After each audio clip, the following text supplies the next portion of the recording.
The Late Night Alternative with Iain Lee on Talk Radio. We have ways of making you talk.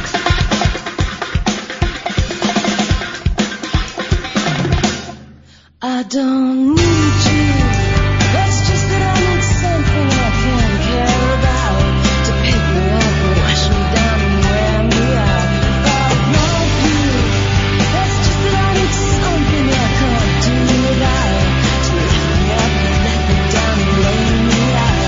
To gather me and give me some affection. Roll me away, Juliet, my love, my love.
The lady, Katherine, who presents Naked Attraction. Right, trousers off then, everyone, please. That's not what I meant. Here's the thing, dear listener. This is the Late Night Alternative, weeknights from 10. I'm Iain Lee. I've said her name already, so we cannot do the shenanigans we normally do. It's Katherine Boylski. The phones don't work. There's a surprise. I have another phone number up and running. Here's the thing, right? I'm not going to tell you what the other phone number is, okay? I'm not going to tell you what the other phone number is. Let's see how big a fan you are of us, shall we? There is another phone number, a new phone number that you can call the studio on. It's set up, it's working, it's running. It's not the official Talk Radio phone number. There's another phone number. Some of you will know it because some of you pay attention and listen, take notes, log us in your journals and things. If you know, what a way to do a phone-in show. Someone knows. Someone has been paying attention, dear listener. Let's go. Hello, caller. You're down the rabbit hole. Good evening. Good evening. Good evening. This is Ray. I thought it might be Ray. First cab off the rank, phoning our top secret number. Yes. Have you got anything to say? Come on, guys. You all know what it is. Yep. Come on, get dialing. There we go. It's threatening. It's threatening, almost as threatening as Clinton Baptiste was to that fruitcake Paul the other day. Have you got anything for us, Ray? Or you're just showing off that you know the number? Yes, and to reassure you that we're out there listening. I like your Ready to style. go. Hey, man, I saw that you had to get your old cat sent on to its next stage of journey the other day. I had to have it put down. I'm sorry to hear that. How was it, a boy or a girl? It was a she.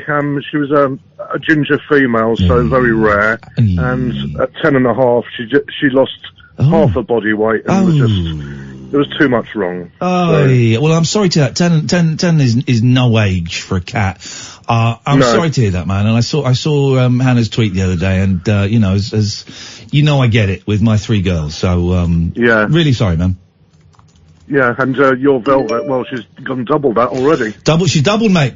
I reckon she's 20 years, 6 months. I reckon we got another 10 years in her. The way she shouts at me. So. Ray, nice to talk to you, mate. Thanks a lot. Thank you. Bye-bye. There we go. We're just taking calls on a top secret number. Hello, caller. You're on Talk Radio. I'm just showing off I know the number. This is the way to do it, dear listener. This is how we make it fun. All right, the £25 million studio, the phone number don't work. Okay, I have another phone number. I'm not telling you what it is. How exclusive is that, Katherine? I'm not telling people what the number is. If you know it, you can go and find it out. It's out there. Go and find it out, and then you can phone us. I might tell you later on. There might have been a clue. There might have been a clue. I might have given you the answer. Go and, if you want to give us a call, you're very welcome. Otherwise, it's me and Kath chatting, and I'm more than happy to do that. There's a lot to talk about. I want to talk about Yetis. I want to talk about the vagina. Excuse me. I always get windy pops when I say vagina. The Vagina Museum. I want to talk about, which one of these things do I want to do first? Let's do the Twitter thing first. So I joined in the pylon on Laura Koonsberg yesterday. You know, there was this guy who's at hospital because his kid is very, very ill, and Boris Johnson turned up and he laid into Boris Johnson, and Boris Johnson looked absolutely mortified. I don't have a problem with anything that happened there, and I certainly don't care that the guy's a Labour activist. Couldn't care less. I think it's great that he held, whatever his position, whatever his background, I think it's great that he was able to hold the Prime Minister of this country to account. And I wish nothing but health to his little girl. I hope, I don't know what the medical situation is there, but I hope that she gets sorted. Yeah. Boris Johnson, in his tweet afterwards, said he didn't mind what happened. Yeah. He said that. And he that did it was lie his job. he did lie during the thing. The guy wasn't wearing a mic pack, as everyone has been saying. It seemed to be a very spontaneous thing. I mean, how could it be planned? Well, he timed it so that his daughter was ill. It's nuts. And also, what was the point of that visit if not to gauge the situation of the NHS? Yeah. Was it just to look at the paintwork? No. Yeah. So he got an update. And then Laura Koonsberg, the BBC political correspondent, tweeted that it had happened, and then she tweeted, it turns out he's a Labour activist, the dad, and then her third tweet, may have got the timeline slightly wrong, was, here he is. And then she retweeted his tweet about him saying, I bumped into Boris Johnson and I gave him a piece of my mind. Right. And my knee-jerk reaction was, that was disgusting of Laura to highlight that, and it was out of order, and so I did a snarky tweet about, has anybody got any sick or dying kids that so I can bully you and lie to you and then get called out by my journalist friends? Any ideas, Laura Koonsberg? And I atted her. She probably didn't see it. She has, loads of people were tweeting her yesterday. And I felt very self-righteous, and I felt very proud of myself, and I thought, I have done a good thing. I have done a good thing. Brilliant. Good. Clever me. And I mentioned it on the show last night as well.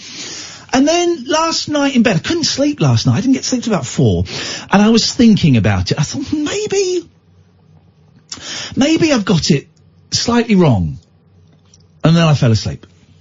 And then I woke up this morning and I thought, maybe I did get it wrong. And then I listened to James O'Brien, who eloquently explained why he thought what she did was not a problem. And I thought about it some more, and I realised the issue I thought I had was with her terminology, here he is, in that retweet. And on its own, it could be seen as combative. Here he is, drones attack. But after the previous tweet, you put the two tweets together, it turns out that father was actually a Labour activist. The next tweet, here he is. Actually, it's not so aggressive. It's not so.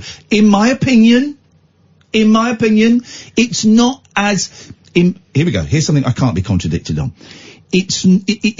After that first tweet, that second tweet, here he is not as aggressive as I thought it was.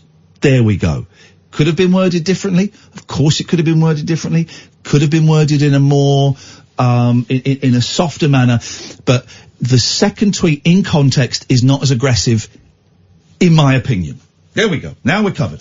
So I went on and I thought for a few hours actually, I thought, well, I should probably say, if I've called someone out in a public forum, and I now don't agree with what I said, then I need to apologise in a public forum. And I atted her in the calling out. So I need to at her in the apology. And I didn't want to do it. About 3 hours I was sitting on that thinking, I don't really want to do it. Because people will have a go at me for it. It will look needy. And there was all these things. I thought, no. It doesn't matter how it looks. It is the right thing to do. By my creed, my philosophy, whatever. So I wrote a tweet saying I was a little bit eager and a little too keen yesterday to jump into a pile-on, and thinking about it, I was wrong, so apologies. I didn't use the word sorry, which is a mistake, because apologies should have the word sorry in it, and I thought that afterwards, but I didn't want to do another tweet. So apologies to @Laura Koonsberg, right? And some people went, all right, well played, okay. Some people ignored it, because it's not really important in the great scheme of things. Some people went, but has she apologised yet for encouraging a pile-on on that man? I didn't reply to those, but that's not what an apology is for. It's not up to me I can't tell her to apologise for anything.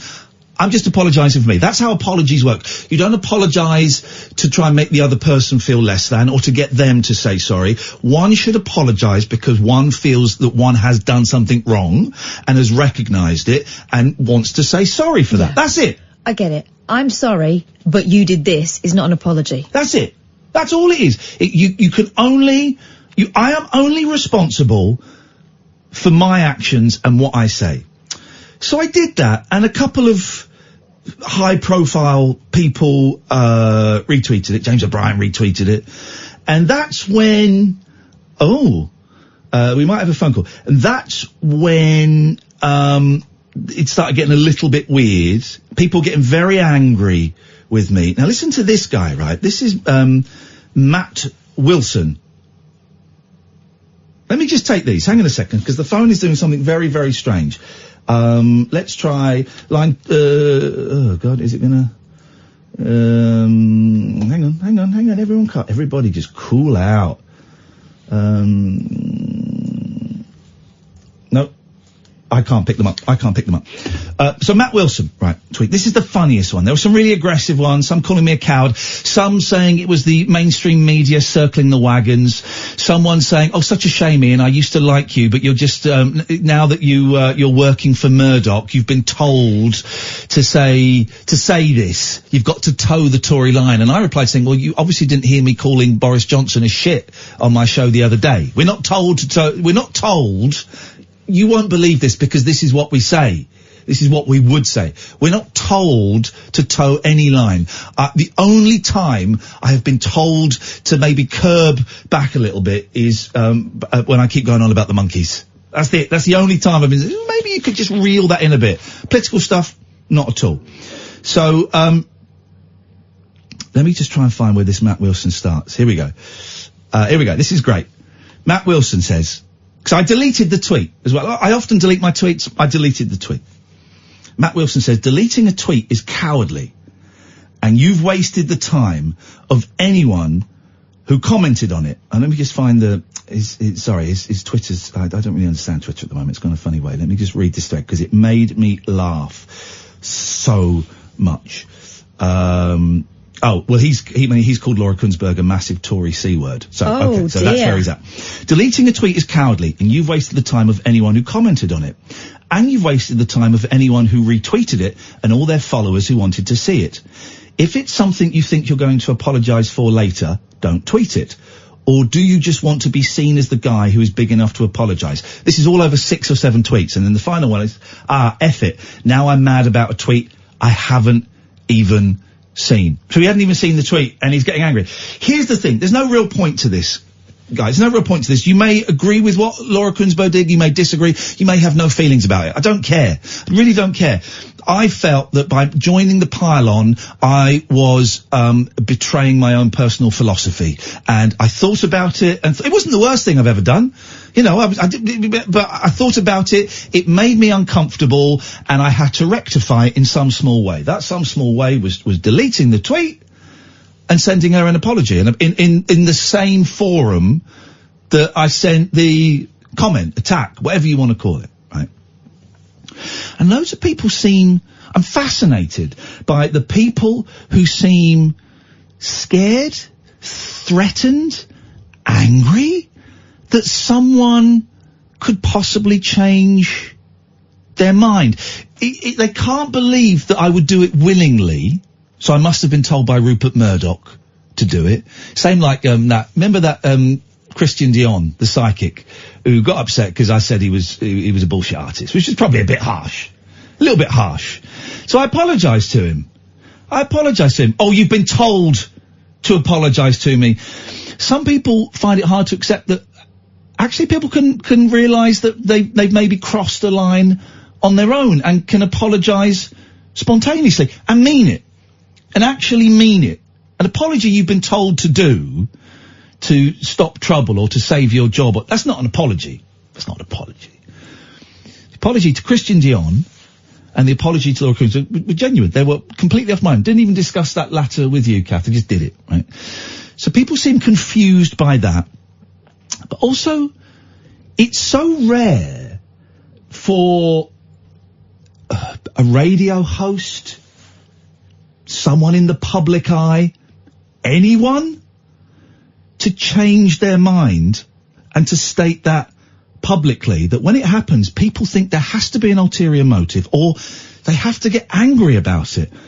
Are you getting angry? Are these people getting angry because they agreed with my initial thing and now I've betrayed them? Are they getting angry because I've shown that I can process information and my behaviour and think about it and regret that behaviour and try and turn it around? I don't know what scares people so much about that. Have you got any ideas, Yeah, Katherine? I do. Go on. Because people at the moment, some people on Twitter, Yeah. have handed over their accounts pretty much to a cause, right? And it's a really handy way of indulging in the sort of tribalism that you normally see at big sporting events, football, I'm thinking, for example, where it turns into, we beat you, you're rubbish, he's a C-bomb, you're a C, all that sort of stuff, from people who've never put a pair of trainers on apart from to go to the pub. It makes people feel important, it makes people feel powerful, and it usually is a sign that they are feeling powerless in other aspects of their life, I think. Because otherwise, why would you bother not even trying to change someone's mind, are you really? It's just attacking someone for attacking someone's sake. Someone you're never going to meet. You have no idea what they're going through in their life. You're just kicking out. Happy people don't do that. Happy people don't do that. And what did you do before politics? Here's the other thing. Politics, at its core, I really believe... I mean, there are some people who use it, you know, for a career and to make money for themselves, whatever. But for the most part, people who discuss politics or are interested in politics believe that they are supporting someone or something that is going to make life better. Yeah. This completely contradicts that. You know, how can you be a proud patriot when actually you're indulging in the sort of behaviour that is really dividing the country? Let me misquote someone, and you need to guess who said this. If we're not allowed to change our mind, then democracy doesn't work. Something along those lines. Who said that? Oh. It's a good one. It's a good one. Should I tell you? It was a... wasn't it like Cameron or someone? Someone like that. It was David Davis. Right. If you're not allowed to change your mind, then we don't, and democracy doesn't work. David Davis, the Brexit dude. I'm very suspicious of people who've had the same opinion on everything since they were about 15. Yeah. And there are some people out there who are showing definite signs of being frightened of being open to a different opinion. There's nothing weak about changing your mind. I think it shows a great strength. Listen, this is a really tiny thing, okay? It's a minute thing. She probably didn't read my tweet. Might have done. She probably didn't. The people that seem to be upset are the people that initially agreed with me, and a few people that initially disagreed with me, and they're now going, aha, aha. Yeah, and but that's fine as well. But it's all about their own stuff, right? It's nothing to do with you, right? Other people's behaviour is none of your business. Yes. So why are they bothered about yours? Because they are taking too much importance in being part of a groundswell of something, right? Because I think that shows insecurity. Yeah. I don't particularly care if you disagree with me, as long as you're not going to punch me for it. Yeah. Why does it matter? It's a funny Whatever happened to this country's tradition of going, oh well, whatever happened to that? Yeah. You have to hate someone all of a sudden because of one point that they might have made. Yeah. It's balls. It is balls, and I just found it fascinating. Really, really fascinating. The anger that I changed my mind. The apology today was about my behaviour. That's all it was. I wasn't saying I agreed with her. I wasn't saying well done for what you did. I wasn't saying any of that. All I said was my behaviour did not match the standards I'm trying to set for myself, and I apologise for that. That was it. Didn't any way condone or condemn her. Nothing. But don't you see that the people who may have been of that view that you gave yesterday, the ones that are kicking out, feel like it's a condemnation of them? Yeah. I mean, how insecure would you have to be for that to be the case? One person. Sonny says, can we just agree that Twitter is shite and move on? Yes, we can, Sonny, we can do that. He says on Twitter. He says on Twitter. No, I get it. I like Sonny's tweets. But also I think this is more than Twitter. I think this is more, than Twitter. I think this is kind of politics. I think this is a lot of life. And I guess what I am trying to say now, and what I've been trying to say for the last few weeks is, life isn't binary. In the old days, back in the day, you could have a strong disagreement with someone politically, and then you could go out for a drink with them afterwards, or you could have it over a drink, or you could go and have sex with them, or you could go, you never spoke to them again.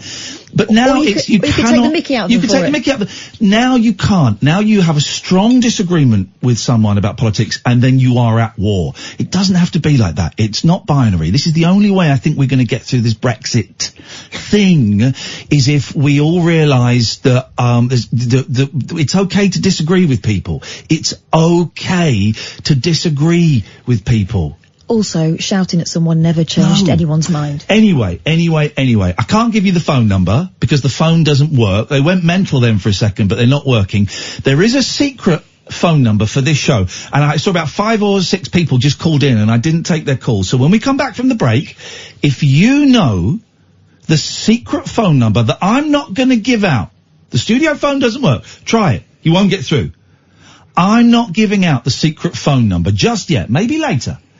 If you're a hardcore fan and you know it, you're welcome to give us a call. This is the Late Night Alternative. Going to be a weird one tonight, I suspect. They're normally the best. Katherine Boyle, Iain Lee, every weeknight from 10 on Talk Radio. Moonlit musings from mums, madams, and meat packers. Oh, never mind, I must have misheard. The Late Night Alternative with Iain Lee. The station's brilliant. On Talk Radio. I was about to, my default setting is to give out the phone number when we come back from the break, but the phones here aren't working. You can try them, right? But they weren't working for the last hour or so of James's show. They're certainly not working now, right? But I have a top secret phone number connected to my laptop, which if you are a regular listener to the show, if you are a fan of mine and Catherine's niche side projects, give that number a call. I've missed 7 calls, and I apologise. It's because we were having a little roll there. But so if I see it, here we go. Here comes a call. Let's see. Hello, caller. You're on Talk Radio. Today I went to watch Bharat film with zero expectations, I didn't have much expectations because last year, Race 3, Salman Khan was the hero. This film also, Salman Khan is the hero. Okay, that's a great accent. Are we saying Indian? Is that, it felt a little bit heavier than Indian, didn't it? It felt a little bit. It's a great accent. Superb accent. I can just, call someone back here because I missed it. Let's give this person a call. I just missed this call. Let's try this. Oh, yeah. That just misses that semi-beat. I love it. What's that ringtone, I wonder? Hello? Hello, caller. You're on Talk Radio.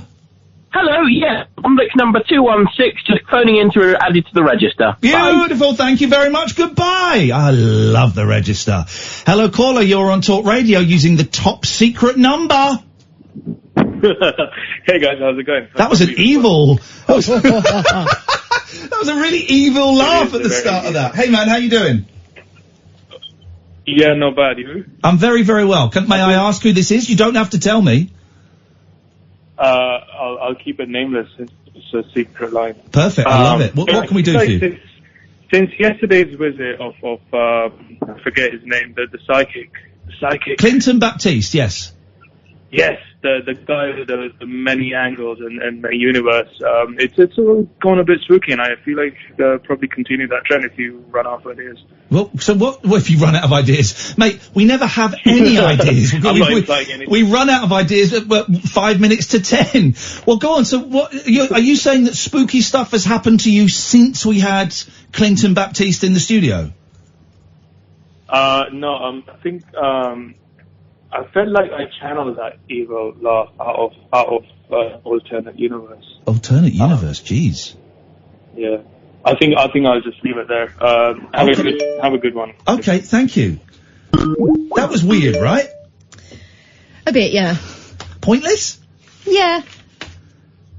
Worthwhile. Waste of our time? No. Okay. Never. Okay. I say never. Who's next? I love this because they've got no names, no idea who these people are. Hello, caller, you're on Talk Radio. Hello, my name's Dave and I'm down the rabbit hole. Yay! That's it! Jeez, God, this could be a disaster. It's their fault. Give us a studio that works. That's all we ask for. Hello, caller, you're on Talk Radio. Hello, Ian. It's Tracy and Andy. Tracy and Andy, couple of swingers. They put the phone down. Yeah, busy, innit? They may struggle to hear you, Katherine, because I mean, even when I've got a microphone, they seldom speak to me. I know, isn't it weird? Even when other presenters come in the studio, they ignore you sometimes. That's weird, isn't it? That's weird. I think I might be invisible. Huh? Tracy and Andy are too busy rutting away. There is a phone number. It's top secret. We're not giving it out. Do a little bit of digging, and you might find it. Lots to talk about. Slightly heavy start to the show. Let's get heavy again for just a few more minutes, and then we'll move on to the nonsense. So after last night's show, after the show, right, we leave the news core building and we walk out past London Bridge Station. We have to go down an escalator outside that is never on for some reason, is generally being repaired.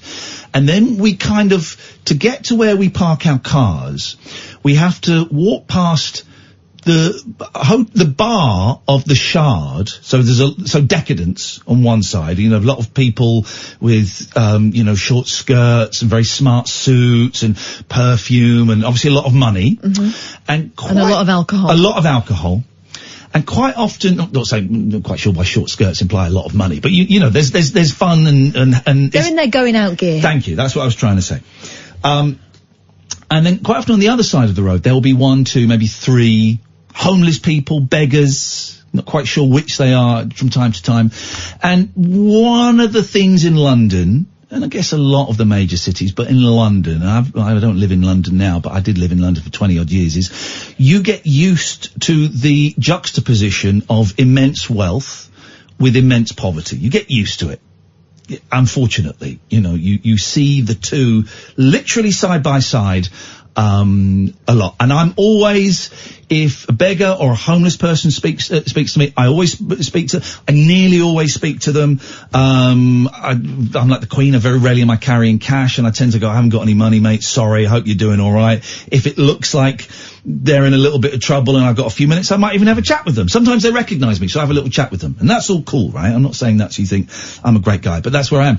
And last night, Katherine and I were walking to our cars when a homeless guy asked us for money, and I said, I haven't got any change on me, sorry man, have a good night. And we walked past. As we walked past, we both went, oh my God, he was a baby. He was really young. He was a baby. It was, Let me paint a picture for you. Very gaunt, tall. Yeah. Very thin. Yeah. As I said, got sort of blonde, dirty blonde hair, but the face, like an angelic face. Yeah. Of a kid. And he kind of, as we turned, I don't know if you noticed, but he sort of looked at me and pointed as though he recognised me. And as we were walking to the car, I just went, I feel, and you get hardened to it. But we had a conversation about him, if you remember. I said, I feel terrible about that. I feel terrible walking past him like that. He was a baby. 21, I found out. So we got to the cars and we said goodnight, and then as we had to drive past him, and we drove past him, and as we'd walked to the car, I'd actually found a £5 in my pocket that I didn't know was there, genuinely didn't know was there. And I felt terrible. So we drove past him, and we got maybe 100 yards past him, and I pulled over and I got out and I said to Kath, I have to go and say something to him. I can't with a clear conscience just leave him. So I went up and spoke to him, and I gave him the £5. Good, that's going to do. And he was a really nice lad. He's called Tom, and he's 21. And I mean, we chatted for 3 minutes. You know, we didn't set the world to rights. I didn't, try and sell him anything, I just wanted to show him that I was a human being and he's a human being, and I recognised that very simple connection. That's it. Wasn't offering him advice or doing an NA thing. I don't think he was on drugs. I wasn't doing any of that. I just wanted to say to him, without using those words, I recognise you as an equal. Despite how we both look, yeah. I recognise you as a human being, and that's all I am. And we had a really nice chat, and, we didn't solve anything, and as we left, I said, are you alright? He said, yeah, I'm alright. I said, are you safe? He went, yeah, I should be. I went, alright man, well, my name's Iain, and we shook hands, and I said, if you see us again, come and say hello, Yeah. And then there was that awkward bit, I got in my car and drove past him and beeped him and waved, and then I got stopped at a traffic light, and he came up parallel with the car, and I wound the window down and said, dude, we got to stop meeting like this. He said, yeah, I know, stop following me. That weird thing when you say goodbye to someone. But I don't know what I'm trying to say. I just had to share that we both, Katherine and I, both were moved and saw the humanity in beggars. One does get desensitized to seeing homeless people there, but you said afterwards he looked like my youngest. Yeah. Looked like my youngest. He was a kid. I know it turned out he was 21. He could have passed for 17, 16. Yeah. Oh, he looked 16 to me. He looked 16, but he said he was 21. I have no reason to doubt it. He was a tall lad, but he did look like a baby. And he was, he was very dirty. He'd obviously been homeless for a while. And you just think, man, what? And it's none of my business. I certainly didn't ask. Maybe if I met him again, I would ask him. You think, what? How has a beautiful 21-year-old, and by beautiful I mean, beautiful soul, how has a beautiful 21-year-old lad ended up there? Yeah. What normally happens as I'm walking back is I feel a bit threatened sometimes. Mm-hmm. If it's an older man and someone taller than me, and just physically, even though I kind of know that nothing's going to happen to me because there's usually loads of people about, there is an element of threat there, whether real or imagined. But with him there wasn't, and that was the thing that made him stand out to me. I saw a kid, and he did look like your youngest. That's the other thing. He was heartbroken, and I had a little cry on the way home. Just for him, not for him, for my boys, for your girls, for the fact that someone could end up in a situation. It's lost kids. That's what we were thinking about. Yeah. Anyway, again, hello, line 1. You're on Talk Radio. Good evening, it's Naomi from Bradford. Hey, Naomi knows the number. Naomi knows the number. Katherine, can you say something to Naomi? I want to see if she can hear you from where you are. Naomi, can you hear me? I can hear you. Okay, all right, we're in. I don't know why I spoke really quietly then. Do I come over quiet? Can you just about hear me? You or don't can you hear know. me fine? Right. She's quite gobby, Catherine, isn't she, Naomi? Oh God, so gobby. It's fine, it's the Northerners. It's the Northerners, aye. We're all up for the crack, aye. Hey, we're up for the crack. Hey, who wants to go down on me? Hey, we're up for it. Isn't that what they say? No. Okay. I mean, some do. Okay, all right. Naomi, you're probably calling us from bed, I guess, as you often do. As usual. Why, can I ask you a personal question? Why not? Did you get a new tattoo recently? This wasn't the question. The last time we spoke, did you say you were getting a new tattoo? I've had 1, 2, 3, 4, 5 since last book. What? Yeah. Well, what have you had? What have you had? I've had a little whale on my finger. A rail? A whale. A whale? A flamingo on my ear. Oh, so it's like a zoo. Another on the other ear, Minnie Mouse. And on my ankle, an African land snail. And what else? An Alaskan land snail? African land snail. African land snail. What are you, David Attenborough? What is this? I was going to say you'll be the subject of a documentary. Wowzers. What else? I am considering, just a consideration at the moment, I am considering getting either a tattoo or a piercing. And the piercing will either be on my nips. Oh, yes. Or my ding-dang dooley. Nips. You think nips? Yeah. Tell me why nips. Catherine's nodding in agreement to this. She's not. Catherine looks disgusted. She's like, what are you talking about? You've not mentioned this to me. I've been watching a lot of Naked Attraction. What, and you still haven't realised it looks horrible? I think the little bars through the nips look quite good. I think they look good. I think they look good, yeah. And they don't hurt. And they don't hurt? Not that much, no. Oh my God, it's increased from 0 to not that much. It's fine. It's fine. I got both mine done together. Okay, and together. Okay, but can people? Would my mum be able to see it if I wore a loose-fitting T-shirt to go and visit her? Yes. Look at Evan Davis, old tinsel tits. You can see his. Actually, his nickname's Twinkle Tits, and you can see his. Because I don't want my mum to tell me off. Well, it makes sense. Shall I wait for her to die? That's what I'll do when mum dies. No, just wear. You'll just have to wear a vest underneath a T-shirt. Wear a Take it to get hers done as well. I'll do hers. I got a compass and some ice. It'll be fine. You'll be right. You'll be the guy. I'm tempted to do it. Catherine is sat back with her arms folded, her tongue in between her lower teeth and her lip, and she's shaking her head violently. Catherine, I'm guessing this is a no from you. May I ask why, please? Your tits, do what you want, but If anybody, right, okay, next, if anybody, wants to come and, puncture, what's it called, piercing my tit, I only want one, what's wrong with you? Nothing. She's just there, get this, Naomi, she sat there squinting, right? Squinting, just shaking her head, going, no. I honestly think you should get your tattoo and your piercing. I want to get a tattoo of a dragon up my back and its tail goes up my arsehole. Oh, that's the funniest. There we go. She's in. We're in. All right, Naomi. Thank you very much for that. I appreciate the support. There we go. That's true, friends, Catherine. Support. Oh, right. Okay. Huh? Yeah. This is Talk Radio. Uncut after-hours conversation for the up-all-night generation. The Late Night Alternative with Iain Lee on Talk Radio. Keep going to give out the phone number, but the phone doesn't work. We are taking phone calls, but only on a top secret telephone number. If you know it, you know it. It's out there. It's out there. If you can do a little bit of digging around, you'll find it. Okay? But we're not going to tell you what it is. And do you know what, Katherine? I think we need to be brave and not tell them for the whole show. Well, it's not bravery on my part. I actually can't remember it. No, you never can. That's your job.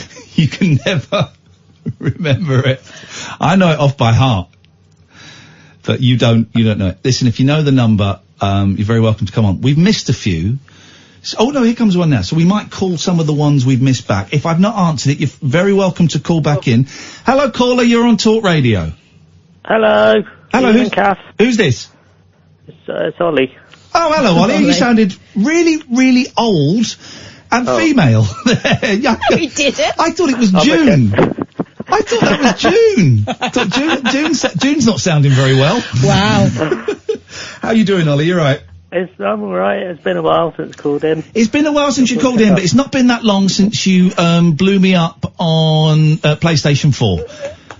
Well, that was your fault. You walked into the explosion. I apparently walked into where he was just lobbing grenades willy-nilly, so I died. And then in the next game, I killed him. Fair. And then in the next game, where we should have been equals, quits, he then just shot me. No, it wasn't fair when you killed me. It was only fair when I killed you back. Because the first kill was accidental. So yeah, my first kill was accidental. I was just accidentally firing bullets at you. Oh, then I apologise. I'm sorry. No, okay. Just it was you knew I had limited. Oh, did you hear that? No, what did she say? She said, "Don't get your nipple pierced." Right, I'm going to do it just to spite your wife. She's your wife, isn't she? I keep going to say partner. She's your wife. I'm going to do it just to spite your wife because I know she doesn't like this show. She's had it done before, and I was going to warn you as well because I've damaged my nipples in the past. On purpose, or Ollie, you are so full of surprises. You're such a mild-mannered, really nice guy, and I genuinely, I love playing with you and Roger, and now Amy's been joining us on the PlayStation 4. I had so much fun those last couple of sessions. But you really, really surprised me. How did you damage your nipples? I was going to London to see David Blaine. Do you remember when he was in the box? Yes, I do remember when he was in the box, yes. Did he zap them with his mind powers? Well, I got off on the wrong station, so we had to walk all the way. You got him trapped in the door. Where was it? London Tower Bridge or something, wasn't it? And I was wearing this really, pattern shirt. It was really had really big dents in it or whatever. I don't know how to explain it. It was like stripes, but really denty. Oh, and ribbed. it was like, sorry. Ribbed. It was like, was it ribbed? It's really quiet. I can't really hear you. It was like a cheese grater on my nipples. And it was. Oh, he got jogger's nipple. What do you mean, like those like a body stocking? No, it wasn't. No, it wasn't like that. It was just a style of shirt back then. Okay. Was it ribbed? Yeah, it was like, yeah. Thank you. Yeah. Oh, you have to shout, Katherine, because they can't hear you from there. Yeah, sorry. I'm going to be like Gran on the extension.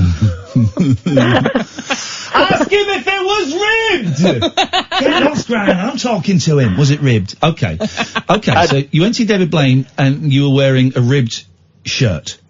Yeah, and it was like a cheese grater, and it scarred my nipples a bit, and for days it felt like my nipples were expanding and contracting, like the size of my chest. Wow. Like I had huge nipples, and it just hurt. It hurt for months. It was bad. This is the best call I've had in a long time. So tomorrow's podcast, Ollie's nipples. There we go. Are your nipples fine now, Ollie? That's what everyone wants to know. They're just recovering after 10 years. No, he was in the box. He was in the box 16 years ago, I think. Yeah. 16 years ago. It took about 10 years to fully recover. Do you remember, did you hear what Paul McCartney said about David Blaine in the box? Oh, what's that? It was just great. Paul McCartney, drunk. This is a true story. Paul McCartney drunk one night, with a couple of mates, went out to see David Blaine, and there was some press there, and the press, I think it was around the time he was splitting up with Heather Mills, and some press said, Paul, can we get a couple of pictures of you? And McCartney apparently said, no, why don't you F off, I've just come to see the C in the box. It's a great. I've just come to look at the C in the box. But I think his nipples were okay. I just remember people throwing food at him, and him getting very upset. It was rubbish, wasn't it? Because there was no trick. He got fed through a tube. And it wasn't a magic trick. It was it was a shit trick. But then there was the next trick he did. Was I think in New York, where he was on top of a pole for like a month or something. And then the live finale, I think it went wrong. The live finale, I think he was supposed to get catapulted up in the air and disappear. But he didn't. And it just ended with him stood on this pole or something. It was really weird. I liked it when he used to go up and down the street and he'd tap someone on the nose and then their card would be in a shop window. Go back to doing that. I learned how to float like him because it was all camera tricks and all you had to do was get somebody in the right position and go on. I learned how to do the floating. The floating's easy. You're right. It's having someone in the right position and then putting your feet at the right angle and then just standing on your toes. But what they did in the first couple of David Blaine specials is they did camera tricks. So they'd film him doing that and people going, "Oh my God, look, you're off the ground by half an inch." And then they'd go back the next day and film him and crane him up so he was like a foot off the ground. That's outrageous. Anyone can do that. What's the point? What is the point of that? Can I just say as well, if that happened to my nipples, can you imagine what would happen to your ding-dong if you got that pierced and damaged? No, but I'm not going to wear a ribbed pants. But you're going to do worse. You're going to stab it. You're going to stab it? Don't do it. But, so your wife, she's had her nipples pierced? Yeah, Sarah, what happened? Why didn't you like it? Very painful. Catches. Oh yeah. Can you imagine it catching on stuff? Like a door handle or something. Sarah, why didn't you like having your nipples pierced? It's very painful, and then it's very painful. And then it catches. And then it oh yeah. Like it catches. You two are the best couple. Hey. Your nipples are never the same again when you take it out. Can she do that thing though? On your birthday, can she put a birthday candle in there? Can she put I don't think the hole's still there. Is the hole still there? How do you not know? That's your wife's nipple. They don't look that close. Oh. That's for birthdays. He has his eyes closed. He's a gentleman, right? With the lights off and clothes on, please. Well, Ollie, thank you so much for, and Sarah, thank you so much for sharing your nipples with us. We really appreciate it. It's been a long time. Thank you. Bye-bye. There we go. We're taking phone calls on a top secret phone number tonight, and this, I suspect, could be one of the nicest shows that we do, because only nice people know the number. And people who know how to Google and spell. If you know the number, I tell you what we might do. Maybe for the last half an hour, we might just give out the phone number and just see if any randoms want to call in. But in the meantime, you've got to be a fan, a regular listener, a listener to our side projects, or, as Katherine says, you have to be able to Google. It's out there. It's out there. So yeah, we'll leave it at that. Lots to talk about in the show tonight. I want to talk about a vagina museum, excuse me. Thank you. The Yeti. Miss Vagina to you. Sorry? Mm-hmm. The Yeti might be responsible for the death of some explorers. Yet again, we've got another story about the abominable snowman. Amy? Or woman. You like that? No. It doesn't matter. No, that's not the point of the joke. Yeti again. Yeah. Hi, my name's Yet again, and I'm going to read your mind. Yet again, we have another story about Sasquatch. Oh, that's not the same thing. It kind of is, mate, and you're just being a dick. Sasquatch is more of a bushman, isn't he? Rather than a snowman. I don't know about their proclivities, but and there's other stuff to talk about as well. You know, we'll kind of stagger through it. These shows, when technical things aren't working, which is pretty much every show these days, I think are often the most fun. Let's just take a quick call before we go to the news. Hello, caller. You're on Talk Radio.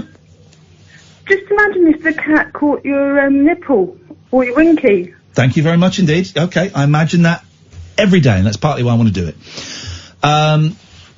My cat has chewed my nipple before. With some encouragement, if I remember rightly. Well, I didn't spurn her. He put some little mouse ears over it and tricked her.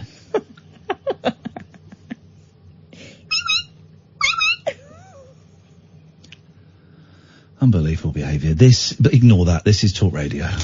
The Late Night Alternative with Iain Lee on Talk Radio. We have ways of making you talk.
The top secret number, dial it now, guys. Thank you, Katherine Boyle. This is the Late Night Alternative. Iain Lee, Katherine Boyle, weeknights from 10. Listen on DAB, download the app. Ooh, someone's calling on the top secret phone number. Hello, caller, you're live on Talk Radio. Hi there, number 31, June calling in. Hello, June, my love! Hi there. I want to thank you, my love, for being so kind to my grandson last night. Oh, Dylan! We love Dylan. Oh, Dylan was so pleased. Well, here's the thing, June. I am so relieved. I'm so relieved to discover that there is at least one sensible person in your family. So that is great. That's great news for us. We were concerned. Right. No, he's fine today. He's absolutely over the moon. Good. He's a good lad. We like him. You spoke to him. Pleasure. Yeah, and can you pass a message for Katherine? Well, she's sat please? right. She's literally there. Oh, she can hear. Oh, hi, Kath. Hello. Oh, I can just hear her. She's yeah. I did my homework about the film, about Henry VIII's Six Wives. Oh, yes. The musical, and there isn't a film of this particular musical. No, it was. There are lots of films about the I wives. can't hear you because the microphone's over here. musical. You got to, hang on, you got to shout because the microphone's on the laptop. Yeah, but okay, for June's benefit, I have to shout, but for everyone else, it's going to get on the nerves. Well, then isn't it? don't say anything. Then don't get mardy just I'm because not- she I'm can't not- hear you. The I'm not- microphone's on my laptop. I'm actually not getting mardy. What I'm saying is, June. Later on that night, we worked out that I was thinking of completely the wrong film. Hang on a minute. Let's work this out. If I put Right. this computer here. Just shut up, June. If I put this here. Right. Is that any better? Can you hear Katherine now? Yes, that's better. Right. But can you hear me? Oh shit. Can you hear me? I can hear you. Beautiful. Okay, we're balancing a computer on a monitor. That's how we roll here. Oh, well done. Thank you very much. Anything else, June? No, that's it. Tutty bye. Tutty bye. The phones aren't working. So we're doing the show on a top secret phone number. This has to be, Katherine, the only phone-in show in the world that's ever done this. I can't think of anybody that would be stupid enough, arrogant enough to do a phone-in show and not give out the phone number. See, here's the thing. We've been playing the long game for about, 3 years? Feels like 20. Yeah.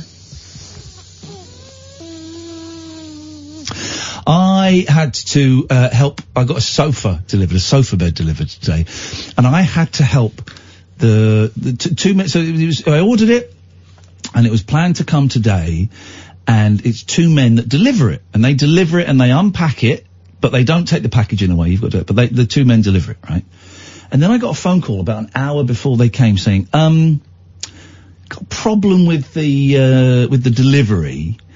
One of the delivery men has injured himself. He's hurt his foot quite badly. Is there anyone there that could help? And I said, did he drop a sofa on his foot? And she went, yes, he has. I said, all right, I'll help.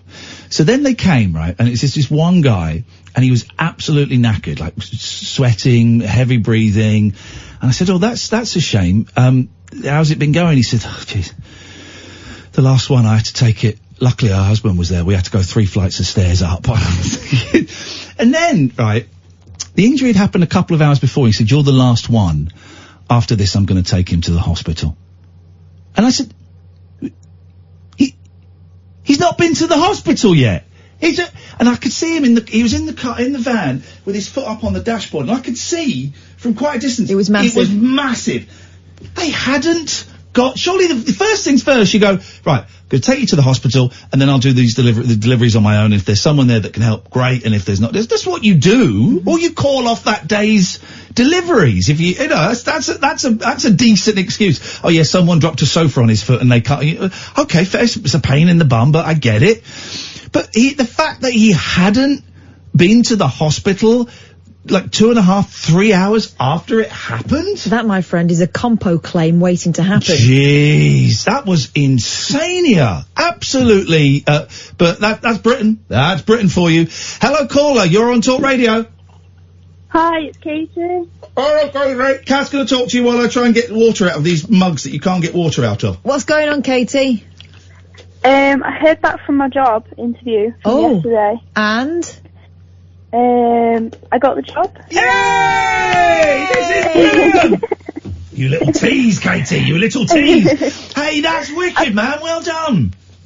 Thank you. I fully was not expecting to get it. Like, when they rang me, they were saying, like, oh, thank you so much for coming into the interview, and I was thinking, oh no, bad news. And then, yeah, they were like, yeah, we want to offer you the job. I was literally dancing. Oh, that's brilliant. Oh, man, that's a relief, huh? Thank Because they were going to call you yesterday and they didn't. And I don't know about you, Katie, but when someone says, I'll call you today and they don't, I immediately go to the worst case scenario. Yeah, and you start imagining the person who's obviously got the job ahead of you going out and celebrating while you're still waiting for that phone call. Yeah, same. Because he didn't ring me yesterday, I really thought I wasn't going to get it, but I'm so excited because it's my first proper step into, like, my career. Do you know what I mean? I'm 21, so yeah, it's just. Now here's the question: when do you start? I don't know. I'm waiting on emails for like training dates. Because the best thing about any new job, whether it's doing the radio or doing whatever it is you're doing, the best thing is when they say, you've got the job, you start in a month. Because then, what you don't want is, you got the job, can you start tomorrow or Monday? You think, oh geez. No. You say you're going to start in a month. You think, alright, well money's a little bit tight, but in 2 months I'm going to get paid, in a month I'm going to be earning party time! That's the best thing ever. Oh, mate, I'm so thrilled. I can't wait. This is brilliant news. Well done, Katie, and thank you for letting us know. I appreciate it. Thank you. Speak to you later on. Ta-ra. Go on, see ya. Bye. Did you say go on? Yeah. Go on. See ya. That was great. Oh, good for her. Yeah, when she said, I heard back from the job, and there was that long pause, I was preparing my, well, you've got a better thing around the corner conversation, but we didn't need to do that. Brilliant. Good for her. What you got, Boyle? You got anything? Yeah. By the way, you can call in. The phones here aren't working. This isn't a skit. This isn't a bit. The phones here are not working. And if they start working during the show, do you know what? I'm not going to take them because I'm not inclined to. But we have a top secret phone number that you can call us on. If you know the number, if you can work out the number, then give us a call, and we're getting some really nice calls as a result of that. So I'm not giving it out. Might do it in an hour and a quarter or so, just for the last part of the show. But at the moment, it's a top secret phone number. If you know it, call it. As soon as I see your number come up, if I'm not talking to anyone else, I will put you straight through. Katherine. A former gay conversion therapist. Oh, yes. Is now in a fight to stop the practice after announcing he's gay. Dun dun dun dun. I did not see that one coming. John Smid helped run Love in Action for 22 years. Love in Action. It's one of the largest Christian gay conversion organisations in America. I love it. I love it because these are scumbags. Basically, these are scumbags, and they create nothing but division, self-loathing, and problems. But this is great. Go on. Now, John, former director of the Tennessee group, has revealed he had to suppress his own gay feelings as part of his work. No. He described how members of the conversion group worked off the theory that gay people or members of the LGBTQ community were broken and needed to be fixed. Speaking to 9 News, he said, as Christian leaders, we believe we have the authority of the Bible. It's Dolly Parton, is it? He's from Tennessee. I'm doing my best. We did not admit, no, she talks about like that. We did not admit or come to grips with how deeply harmful it is when you start working with someone's psyche. I had to suppress my gay feelings. John said he's now ashamed of the damage he caused hundreds of young people and is determined to expose the conversion therapy and long-term psychological damage it causes. He's currently in contact with hundreds of former victims of Love in Action. Remember when we were at 3 Counties, local BBC radio station we worked at, and there was something like that happening, I think in Milton Keynes. They were having a big, we'll sort you out, gays, but not like that. And we had, I think it was the guy that was running it, or certainly someone who did that, who did gay conversion therapy. And he'd done it. He'd had it done to him. And he'd had it done to him because he was married, but he was having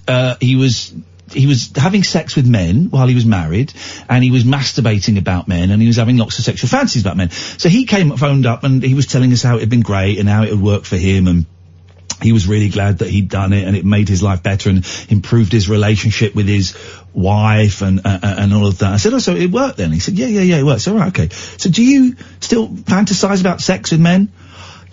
Yeah, I do. I said, well, it's not worked that well then. If you're still thinking about having sex with men, then you've not been converted from your gay or bisexual or whatever. You've not been converted from those thoughts. No. Because you can't. Yeah. So here's what I remember. The conversation went something like, yeah, I still think about it, but I know it's wrong now. Yeah. Well, that's just going to cause more tension and is unsustainable as a lifestyle. Also, his poor wife. Yeah. Fancy being with someone who you know is having to battle. Yeah. John revealed that almost every single victim has suffered from some sort of depression or anxiety in their lifetime, while some were left with feelings of anger and resentment. He has also now married his partner, Larry McQueen. Here's the thing. Once we as a society accept, and it is the norm, that very few people are heterosexual and very few people are gay, that there are nuances. Now, those nuances might be very subtle. You might be 98% straight and 2% gay. I don't even know what that means, but they might be very subtle. Or they might be, I love dicks and I love fannies. They might be, they might be as broad as once we accept that this binary system is actually not, because it's so confusing. I mean, I've come out as being bi, and I'm like, I would say 65% straight, 70% straight, if you're going to quantify it. I've never had an emotional relationship with a man, and I don't want to, but, I lived with that shame and that guilt that these gay conversion therapies are designed to get rid of by, suppressing these. You can't suppress your sexual desires. It's impossible. They're there. They're completely part of you. But, it is really common for boys who are going through puberty to fantasize about having sex with other boys or with men. And girls. Is it? The same. I didn't know that. Yeah. There you go. I've learned something. Female crushes, yes. I didn't know that. It is, absolutely. And because it's very confusing for boys to, a 15-year-old boy masturbates and he's fantasizing about his mate or a male teacher or something like that. And then afterwards, the guilt and the shame, oh my God, I must be gagged. This is awful. There's a lot of, it's a very confusing time. Is it a similar confusion for young girls and women? Absolutely. Your hormones are all over the place, and it's not just about the person's gender, is it really? Some people are just kicking out a charm on a frequency that you cannot quantify, and it doesn't matter what bits and bobs they've got below the waist. You might not even think about them like that. It's just they've got something that you can't stop thinking about. The crushes, they happen. And some people find that it doesn't stop happening. I think that it is really dangerous to drill into a person. Sorry? To drill into a person that they are somehow weird, or, that anything is weird. Anything that's going on in your head is weird, because telling someone that is not going to stop it happening. And this is why I'm treading carefully.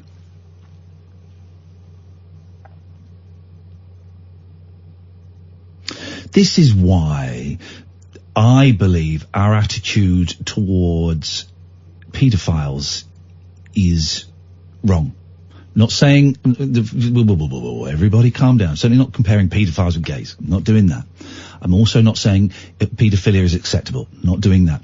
But it is, for many paedophiles, it is their sexual preference. It's their sexual preference. Of course it should be illegal. Of course it should be criminal. But just saying, don't do it. Okay, they might not do it for 3 months, a year. But you say to a straight guy, right, don't look at women sexually, and don't masturbate about women, don't have sex with women, and don't look at straight porn. At some point they're gonna crumble. Most people will probably crumble. And I don't know what point I'm trying to make, and already I'm thinking, I've probably got myself in trouble with doing this. But, yes, people that rape children and people that have, images of child rape, what some people call child pornography, of course they should be punished. Of course they should be, perhaps withheld from various parts of society. But, just chucking them in prison, just giving them a suspended sentence, just saying you're not allowed within 500 yards of a school, that ain't going to work, because you can't suppress that stuff. You can suppress it, but only for a certain amount of time. And then at some point it's going to burst forth in some way or another. I see what you mean. Look, no one would choose that life. No one would choose that life. Mm. And I think that condemning them as evil doesn't tackle the point, doesn't give us any hope of tackling a problem. I get what you mean. Telling someone stop thinking about that is not going to stop someone thinking about that. I'm not saying we should, hey, let's have 1 day a month when they're allowed. I'm not saying any of that. It's funny I have to stress this, because some people will not hear this. Certainly not in any way conflating paedophilia with homosexuality as some people do. Not in the slightest, or being or any of that. Right? I'm just saying that maybe we need to look at it and deal with it in a different way. I remember doing, maybe it was at WM, BBC WM, we had on a therapist who worked. It was Ray Wire, wasn't it? I don't remember who it was. I think I might have spoken to a couple of them who worked at a treatment centre that worked with paedophiles, and his job was to try and educate paedophiles, people who are sexually attracted to adults who are sexually attracted to children. His job was to educate them and try and put in things that would stop them looking at images of child rape and raping children, right? That was his job. He wasn't in any way condoning what they did, au contraire. But people phoning up going, that guy is disgusting, he's as bad as them, and no. He's trying a different way of stopping children being raped. I remember this, and I think it was Ray Wire Associates who were based in Milton Keynes, and there were a few times that came onto, there was a facility in that area which was quite regularly the focus of kind of, generally one or two people protest, but whenever they tried to do something with that facility, there would be condemnation, people saying that, you know, that it shouldn't happen. The majority of the people that were being treated there would go in there voluntarily. They were also working with people who were about to be released back into the community. Yeah. So here's the deal. The system is that these people could be wandering free and going completely under the radar, but they're going somewhere because they see that they need help. Yeah. And yet people were trying to take that away. Forcing it underground is not going to stop it. No. It's a weird one. I saw a Louis Theroux documentary last year, and it was about people the who town of pedos. Yeah, yeah. You know, people. You can talk to people on local radio station phone-ins and they'll say, "Put them all on an island together." Well, they'd love it. Well, they wouldn't. They'd all be too old for each other. No, but they would still. I think they would still love it. Actually. Well. Anyway, so they had this town where they were under strict curfews, obviously no children around, all these different things. That's one solution, I guess. I ordered a Louis Theroux book. I think he's written an autobiography. Oh, has he? I think so. Well, I've got a book by Louis Theroux that was delivered to me today that I paid for, so I'm guessing I'll read it. I've got a lot of books to read at the moment. We'll take a break, then we'll take calls on our top secret number. This is the Late Night Alternative, Katherine and Iain, weeknights from 10 on Talk Radio. Closing time conversation for tax inspectors, taxi drivers and taxidermists. Great big talk for the wee small hours. You've been trolling me big time, mate. The Late Night Alternative with Iain Lee on Talk Radio. There is a phone number. I'm just not going to tell you what that phone number is because it's top secret. The phones here aren't working, as is often the case, unfortunately, at this £25 million studio. This is the longest they've been out. I mean, here's the thing. We're the only show, really, that is a pure phone-in show. James takes a few calls, Mike takes a few calls, that's it. And everyone else is just them wanging off with their mates. So it affects us a little bit more than perhaps some of the other shows. So we thought the best way to get around the phones not working in the studio is for me to hook up my computer, open Skype, and not tell you what the phone number is. And do you know what? I think it's working quite well. Are the phones working yet, Amy? They're not. Are they going to work tonight, do we think? They couldn't give me an estimate of when they would work, so I'm guessing no. They've gone to bed. Good. Well, even if they do work during the show, we ain't touching them. We're going to just accept calls on this top secret number. We'll give it out for the last half an hour of the show so that randoms can call in if they so want, if anyone is still listening. But until then, guys, let me just put this over here because I want to read something on here. It's all a little bit, who's the fella that does the inventions where it's not Hoffnung, the fella that does the, stuff where it's like a piano that's powered by water that, drives a bus. It's like a trombone coming out of the fella that does the drawings, Oh. No one can phone in and tell us. Hoffnung does kind of things. Like he draws machines? Yeah, he draws machines. Let's just, hang on. Hello, caller, you're on Talk Radio. Hello, hi, it's Elaine here. Hey, Elaine there, how are you doing? I'm doing fine, thank you. I'm really enjoying the show. Thank you very much indeed, Elaine. What can we do for you? I'm just moving the computer back to balance on top of two monitors. What could possibly go wrong? What can we do for you tonight, Elaine?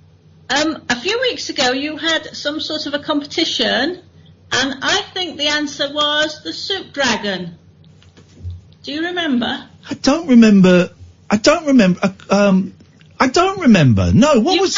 You played some sort of sound, and we had to guess and phone in and guess what it was, and I think it was the soup dragon from the Clangers.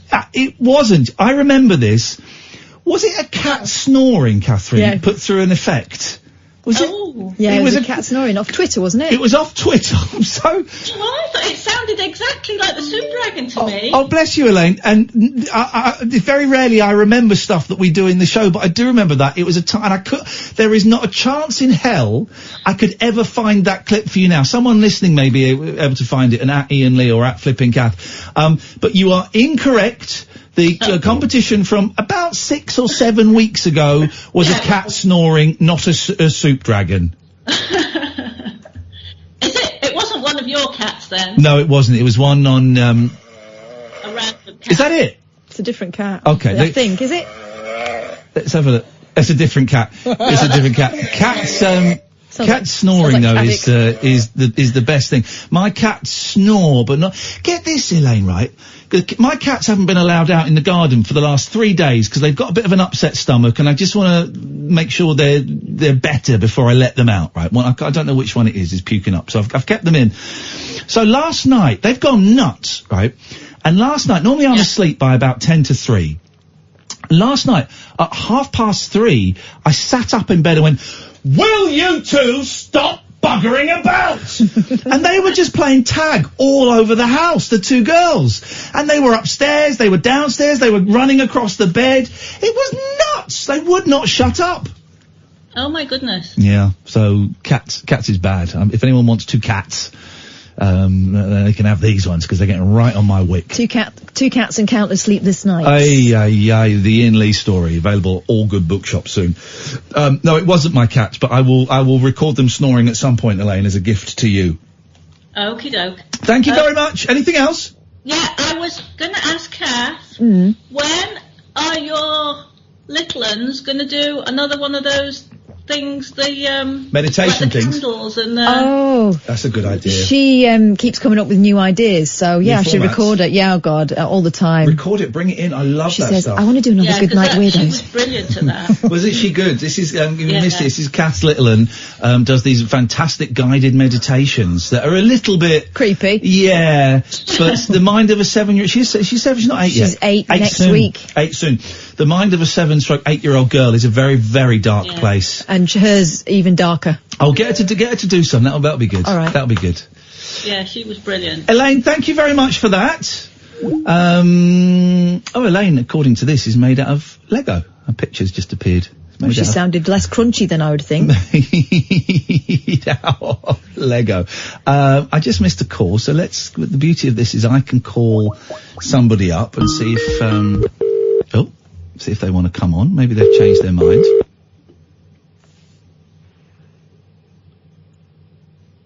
Hello? Hello, you're on Talk Radio. They've gone, they've changed their mind. This is,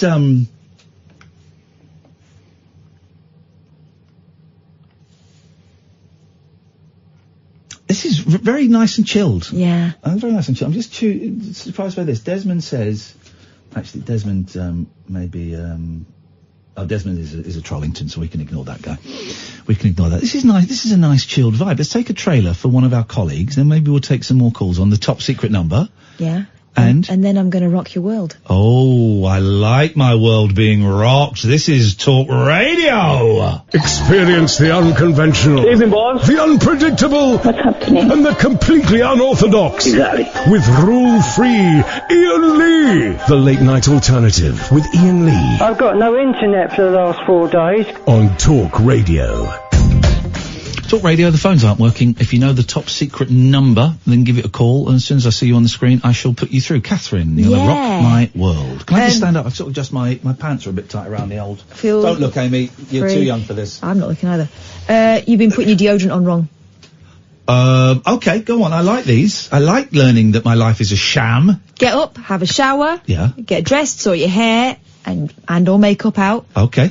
And then head out for the day. Right. This is according to the Mirror Online. It's what most of us do pretty much every morning without thinking. Easy peasy, right? Okay.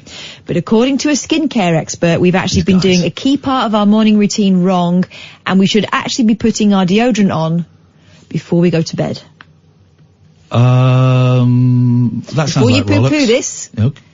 Dr. Pimple Popper is the source of this. Oh, well, she's a very knows. knowledgeable lady. Okay, let's hear more. What's her name, Dr. Lee? Sandra Lee. Dermatologist Sandra Lee claims this is the most effective way to use the product if you don't want to smell, and she has science to back this up. I don't want to smell. I want to smell nice. Have you ever tried those rocks? No, but I've tried. You get like a crystal, like it's like a hippie deodorant that's not, it's like a crystal or a rock, and you rub it on and it stops you smelling. Does it though? I don't know. I bought a hippie deodorant once, and it didn't, I don't think I smelt, but I didn't have sweat. I had disco rings all day. Okay. Well, because antiperspirant is but that's unsightly. spraying like metal into your arm. That can't be a good. I've got a new one now, and it's not got any aluminium in it. It's just minerals. It says. Steel. But I guess you're putting anything on there that your body wasn't designed to have on there is going to mess about with your. No, it's not good. Your balance. Anyway, I don't fall over. Sandra, who is better known as Dr. Pimple Popper after starting. My hero. She's brilliant. Legend. Absolute player. After starting her own TV show about spots, rashes and cysts, shared the unusual hack during a video about her nighttime routine. Ooh, Taking I'd a break like to see that. from cleansing and moisturising her face, she stops to use a roll-on deodorant. Speaking in Harper's Bizarre video, she says, "This is a little secret that I have. Deodorant is best applied at night. It's most effective at night because you're putting it on when your sweat glands are the more dormant, so you're going to make it more effective." Okay. Who knew?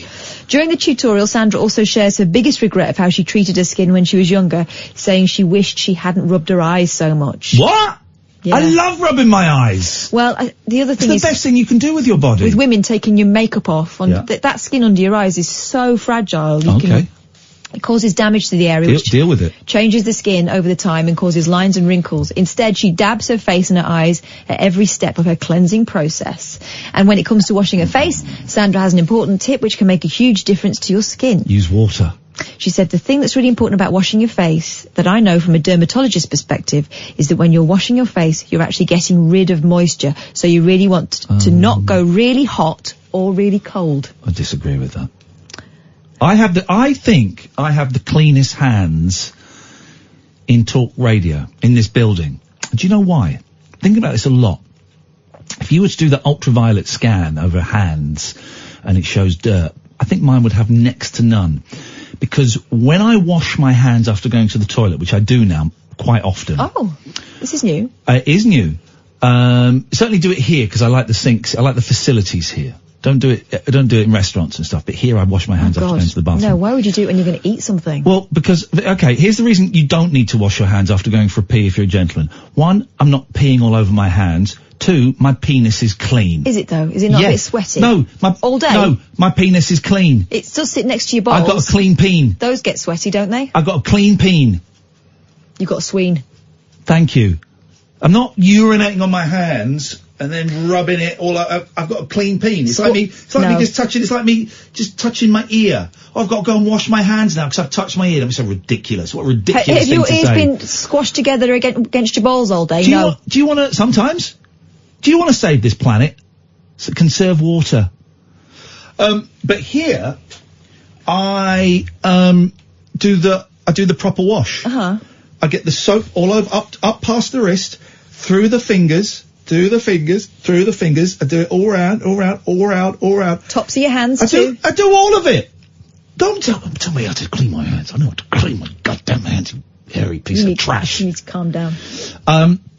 So I've got the cleanest hands in the building. I'm really hoping that one day I come in and a security man says, "Yeah, we're doing a spot check on hand hygiene." I go, the moment we've all been waiting for, and I've not been out to eat, so clean. That's what I'm hoping for. You don't get recognition for stuff like that. This is the important stuff. Oh, so Limmy's the 42nd best comedian in the world. Who gives a stuff like that? That's nonsense. What's important is Iain Lee's hand hygiene. That's the important stuff, Catherine. Carry on with your story. I don't rub my face either. I just rinse off. This is Dr. Lee talking. Yes. Catherine. When your skin is still moist, that's the prime time to moisturise, because if your skin is wet, the moisture evaporates. Evaporates. The air pulls the moisture out of your skin as you get drier. That's why you get that tight feeling after you wash your face. She knows. She knows. She knows. There is a telephone number. We're not telling you what it is. If you know it, you're very welcome to give it a call, and if you don't, unlucky, mate. This is the Late Night Alternative, Iain Lee and Katherine Boyle on Talk Radio. Unmissable late night radio with the original king of unconventional conversation. Make contact with Iain Lee. The Late Night Alternative with Iain Lee on Talk Radio. The phones aren't working, so we're using Skype, top secret number. We've missed a few calls. Shall we try and call some of these people back and see if they fancy coming on, or see whether they've changed their minds or not? Let's have a little look. This is a while ago they called, so let's see. Skype used to have... Oh, hello? Hello, you're on Talk Radio. Did you call us? It's Iain Lee. Yeah. Hello? Hello, it's Iain Lee. Who's this?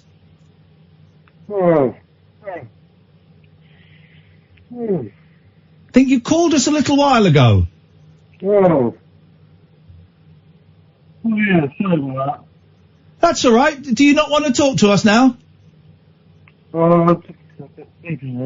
Okay. All right then. Well, thanks for your time. Yeah. Bye-bye. Favourite call of the year. Enjoyed that. Did we do Sleeper? This one? Did we do this one? Let's try this one. Let's try this one. These are all a little while ago, so maybe they've got a little bit bored. I'm liking this chilled vibe, though. Oh, hello. This is Iain Lee and Katherine Boyle on Talk Radio. Did you call us? I did call you, but then I called you again on the landline. This is Ollie. Oh, get lost, you pervert. Oh.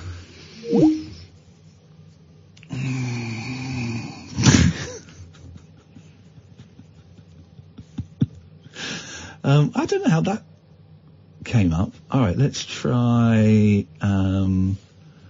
this one. It's a bit harsh calling him a pervert, actually, but.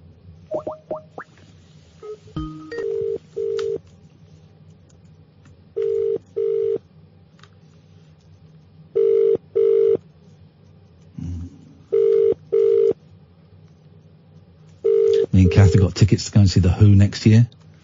This is the Vodafone. They're not coming. Very, very excited. Never thought I'd see The Who again. Did they play that concert? I think that's all the ones that the others are in the last hour. I don't know about the fire. If you know the secret number, give us a call and I'll put you through. Did they play that concert at Wembley Stadium in the summer? I can't believe they would have sold out Wembley Stadium. We're seeing them in tiny old Wembley Arena, which used to, when I was a kid, used to be huge, but now I've been to the O2. It looks tiny. We've got rubbish seats, I'm afraid, but... Don't matter. Hello, caller, you're on Talk Radio. Oh, it took me ages to find this number, but I got there in the end. Well done. You see, you've worked for it, and you feel grateful for it. I know. How are you two? You okay? Yeah, really good, actually. I've had a little bit of a dicky tummy today, and sort of been wobbling a little bit up and down, but generally all right. And I've got I'm seeing my boys tomorrow, and then I've got them Saturday and Sunday, and I've got some nice things planned for Saturday, and Sunday we're going to take it easy. So actually I'm in a really good place, thank you for asking. How are you doing? I'm brilliant. I rang up last year. I was told you I was transgender, and I came up to my kids. And your kids were ridiculously supportive about it, weren't they? Yeah. I thought I'd ring up because today has been another brilliant day in my life. Go on, what's happened? I joined a women's group today, and I was welcomed, and I loved every minute of it, and I did Tai Chi with them this afternoon. This is fascinating. I've forgotten your name, caller. My female name's Pippa. Pippa. So your name's Pippa. Yeah. So your name's Pippa. So you joined a women's Tai Chi group, which is great. Well, it was a social group. It was a women's health group, like a self-help group, and I was really nervous about doing it. Yeah, I bet. and it was the scariest thing I ever did. I went and saw them last week, and I thought, well, today I'm going to join the social group. Yeah.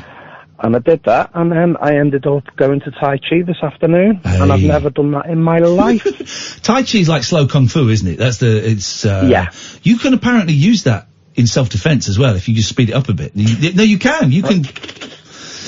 You'd have to speed up. Yeah. You have to speed it up. Here's the thing, right? Now I know that 1 billion Chinese do it every morning, but is Tai Chi actually any good? Well, I don't know. I got it all wrong this afternoon. There you go. You see, muffed it up. I wonder whether it's just the meditative nature of it, remembering the movements. It's like sort of ballet exercises, isn't it? Yeah, it was very meditative, if that's the right way of saying it. Mind and body. But I loved it. Mind and body combined. And that's a big step, joining a women's group. Were there any kind of raised eyebrows that you noticed, any kind of tuts or anything? Or was everyone like, yeah, this is wicked, come and join us, Pips, let's have it? Yeah, there was nothing at all. And I was told by the people that ran the place, if there was, then I'd have to tell them, because it's an all-inclusive place. It doesn't matter what type of female you are. If you are, you are. What a world we live in. Well done, that's brilliant news. That says to me that, you know, having characters in mainstream things is making a difference, you know, on TV and stuff like that. That now you've got people who are not necessarily young and hanging out in sort of gay bars and things like that who are not phased, or certainly are not going to show that they're phased with someone when they're faced with someone who's different. I put that really clumsily, but you know what I mean? I think that yeah, totally. I went to Liverpool the other day shopping, and I just thought I wanted to do it. I was out dressed, and I went into one shop, and a girl started talking to me about a coat she was trying on. And it was just like the most natural thing to do. And then I was in another store, and I was walking around the perfume store, and the lady that worked there said how much she loved me hair, and then I told her it was a wig, and she said, oh my God, you are beautiful. I'd never have guessed. Wow. I was like, that must have been an amazing feeling. It must have been a sense of acceptance. Yeah, it was. It really was. It's like my life has totally changed. How, I don't know if this is an improper question, and if it is, you can tell me to get lost. Because I think when we spoke last year, you hadn't been out that much dressed, but you were doing it more and more, and certainly the support of your daughter, I think, you found very encouraging to go out more. What percentage of your time would you say you are dressed in your true clothing, in women's clothing, compared to men's clothing? Right. Well, it's hard. Well, now I've actually got a girlfriend. Right. And whenever I'm with her, I'm 100% female all the time. Yeah, great. But we live apart from each other at the moment due to work. But the problem is with work, I've got to be male. Right. Why? Unfortunately. I'm an entertainer on a holiday park, kids entertainer. Okay. Yeah. Hang on. Well, then here we go. Let me ask the question again. Why? Why? Because I would have thought the entertainment industry is normally way ahead of the curve on things like trans issues. Well, first of all, I don't want to rock the boat, and I don't want to lose my job. No, of course not. I get that. That's one thing. But as an entertainer, I've been a male entertainer for over 20 years. Yeah. And I think even at work, my male persona is becoming more of a costume now. Right, yeah. If you know what I mean. Of course it is, because that's not you. Pippa is you, and this bloke that you dress up as to do your job is a character that you're playing. And he's good at it. Yeah, I bet. He's done it for a long time, of course. Yeah, so I don't really want to rock the boat and become a female entertainer, because I don't know if I'd be any good at it. Mm-hmm. Well, there is that aspect of it. How much would the act have to change? I think it'd have to change a lot. Right. And I don't think I'd have the right sort of kick with it, if you know what I mean. There's nowhere you can go away from work that you can go and try out an act as a woman? Not at the moment, because I'm at this place virtually full time. Right. So, yeah, I've got to stay as I am. Yeah, okay. At the moment, which is fine. It doesn't bother me. Everyone has to work. It doesn't matter what you wear to work. It's a uniform, isn't it? Yeah. Yeah, and you know yourself. It's a You know what you're persona. comfortable with and where you feel like you're at the moment. Yeah. I'm ready. It was funny when I went to... Go on. Go on. No, you go on. It was funny when I went... Yeah, it was funny when I went to Liverpool the other day. I mean, it was like going to Liverpool all female. It was great. Loved it. And then I had to pick my lad up. He met me after school. And it was like, what do you want to do? And he wanted to go and play snooker in the snooker hall. I went, right, okay. I'm getting changed. Because this is a bit of a rough snooker hall. And I thought, I think the male part of me needs to come out and play snooker. Yeah, right. Which is fine. It doesn't bother me. But it's like getting changed in the car. Quick change, wig off, makeup off, and there I am. Yeah. Yeah. I'm sorry that you feel you have to do that. And I am sure that at some point in the not too distant future, you might possibly feel that you don't have to do that. And that you get to be you. I get why you're doing it. It's not in any way a criticism. But I wonder if at some point you will feel you don't need to do that. Well, I've vowed that I'm not going to do anything full time until he leaves school. Right. Okay. Because you know what kids are like. Yeah, of course. And if it gets around, oh, your dad does that and does this. But he's in his GCSE year now, so I don't want to rock his boat. As you know, kids come first. I had a few people, Pippa, when I came out as bi, a few people said, kids, you didn't think about your kids, they're going to get bullied at school. And I said, yeah, you know that they've got, like a couple of mates in the year below them that have got 2 dads and stuff, right? On the list of getting bullied for having a queer dad, they're going to be quite far down the list. And also, my boys are 7 and 9. I don't think for that age, I don't think that's such an issue as it was when I was 9 years old. No, I don't think it is. Do you know what? I'm so proud of you of when you came out the other week. I wanted to ring up. Thank you. And I thought, no, I'll leave it for now until I've got something to say. But I was so proud of you when you came out. Thank you, Pippa. I thought that was bloody great. Well done. Thank you. I appreciate that. It was a little bit selfish because it was killing me. It was killing me. And I thought, and I told a couple of friends and I told my partner and I told my ex and I told Katherine and I told a couple of close friends. And then I thought, yeah, it doesn't quite feel real unless I say it publicly and then it's out there and then it's done. It feels like I'm still living a little bit of a secretive life with a little bit of shame. So that's why I did it. It wasn't, I was get this, man. They offered me, I was offered £1,000 to go on Loose Women or the Victoria Derbyshire show to talk about it. And I said to my agent, what? I mean, £1,000 is that's not to be sniffed at. And I did consider it when they offered that amount of money. I did think, well, maybe. I said, why would I want to? What's the issue? Well, they want to know how many dicks I've played with. What is the issue? I've told the people that need to know, and I've said it on the radio show. That's it. It's done. You don't need to do anything else. No. As long as you're happy, and that's the main thing. As long as you and your kids are happy, it doesn't matter what anyone else thinks. It's funny, I've not had the conversation with the kids yet because I don't think they need to know. Well, you're the young, aren't they? Yeah, but if they come back and ask something about it, I'm ready to totally have an age-appropriate conversation with them. I'm not going to keep it a secret from them, Yeah, totally. I mean, mine are a lot older, so... Yeah, exactly. My lad has a laugh with it. He thinks it's funny. Good. And stuff like that. Well, it is funny. All of it is funny. What we wear is funny. Where we put our willies is funny. Everything about our bodies and it's funny.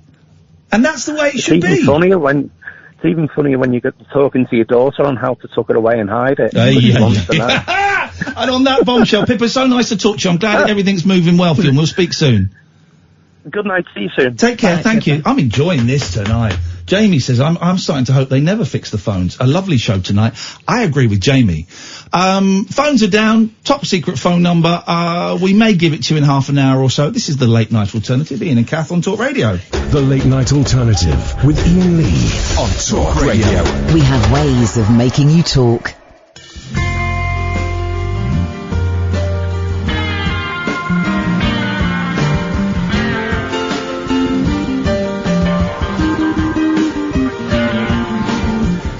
I'm feeling so good right now. There's a handsome boy tells me how I've changed his past. He buys me a brandy.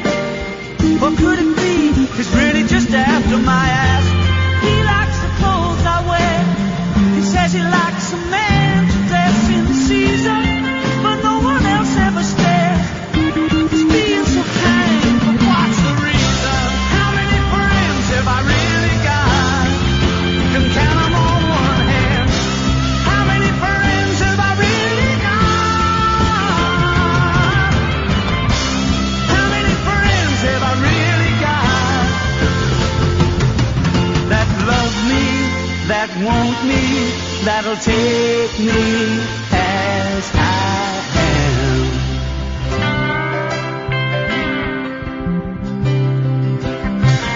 Suddenly it's a silver screen and a face so beautiful that I have to cry out. Everybody hears me, but I look like a fool now if I try and shy out.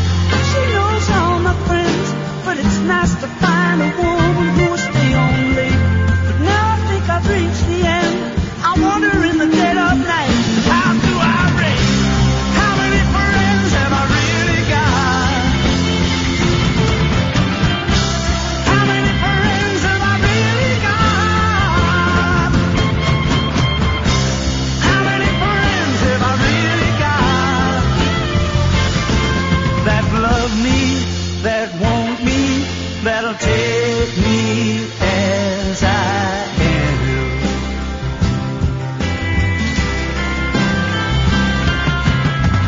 It's all like a dream, you know, when you're still up early in the morning and you all sit together to watch the sun come through. But things don't look so good when you could use a bit of warning. Then you know that no one will ever speak the truth about you. How many friends have I really got? Hey, hey.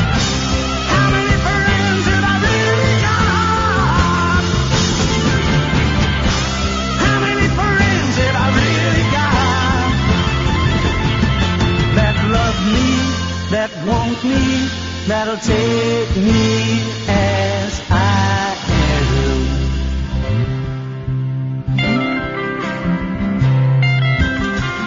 When I first signed a contract, it was more than a handshake then. I know it still is, but there's a plain fact.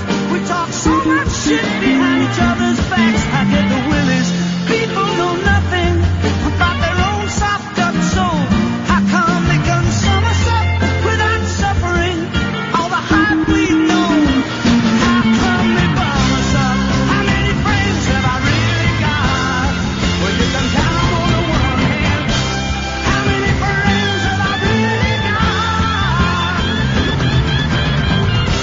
How many friends have I really got? That love me, that want me, that'll take me as I am. That's some song, huh? That's some song. That's The Who. Lane, who knows his music, going, that's a great bass line. Who is it? It's The Who.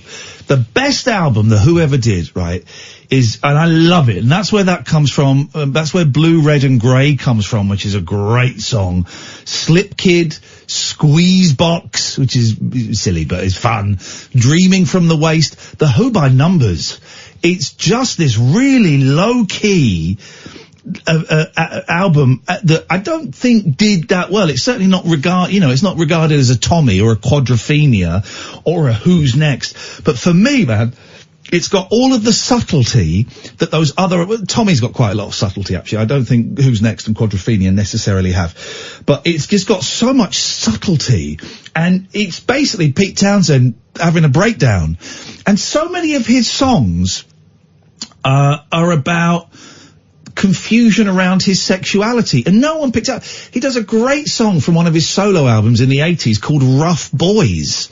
I mean, it could have been, the video is him miming in a snooker hall while these like hot young leather boys are sort of dancing around it. It's the funniest thing, and no one ever picked up and went, hey, I think that Pete Townsend might be questioning his sexuality. No one ever mentioned it. No one ever mentioned it. And there's loads of songs where he's going, I quite like hanging out with attractive young men, and I think maybe they turn me on a little bit, but I'm a little bit too shy to do anything about it. It's incredible.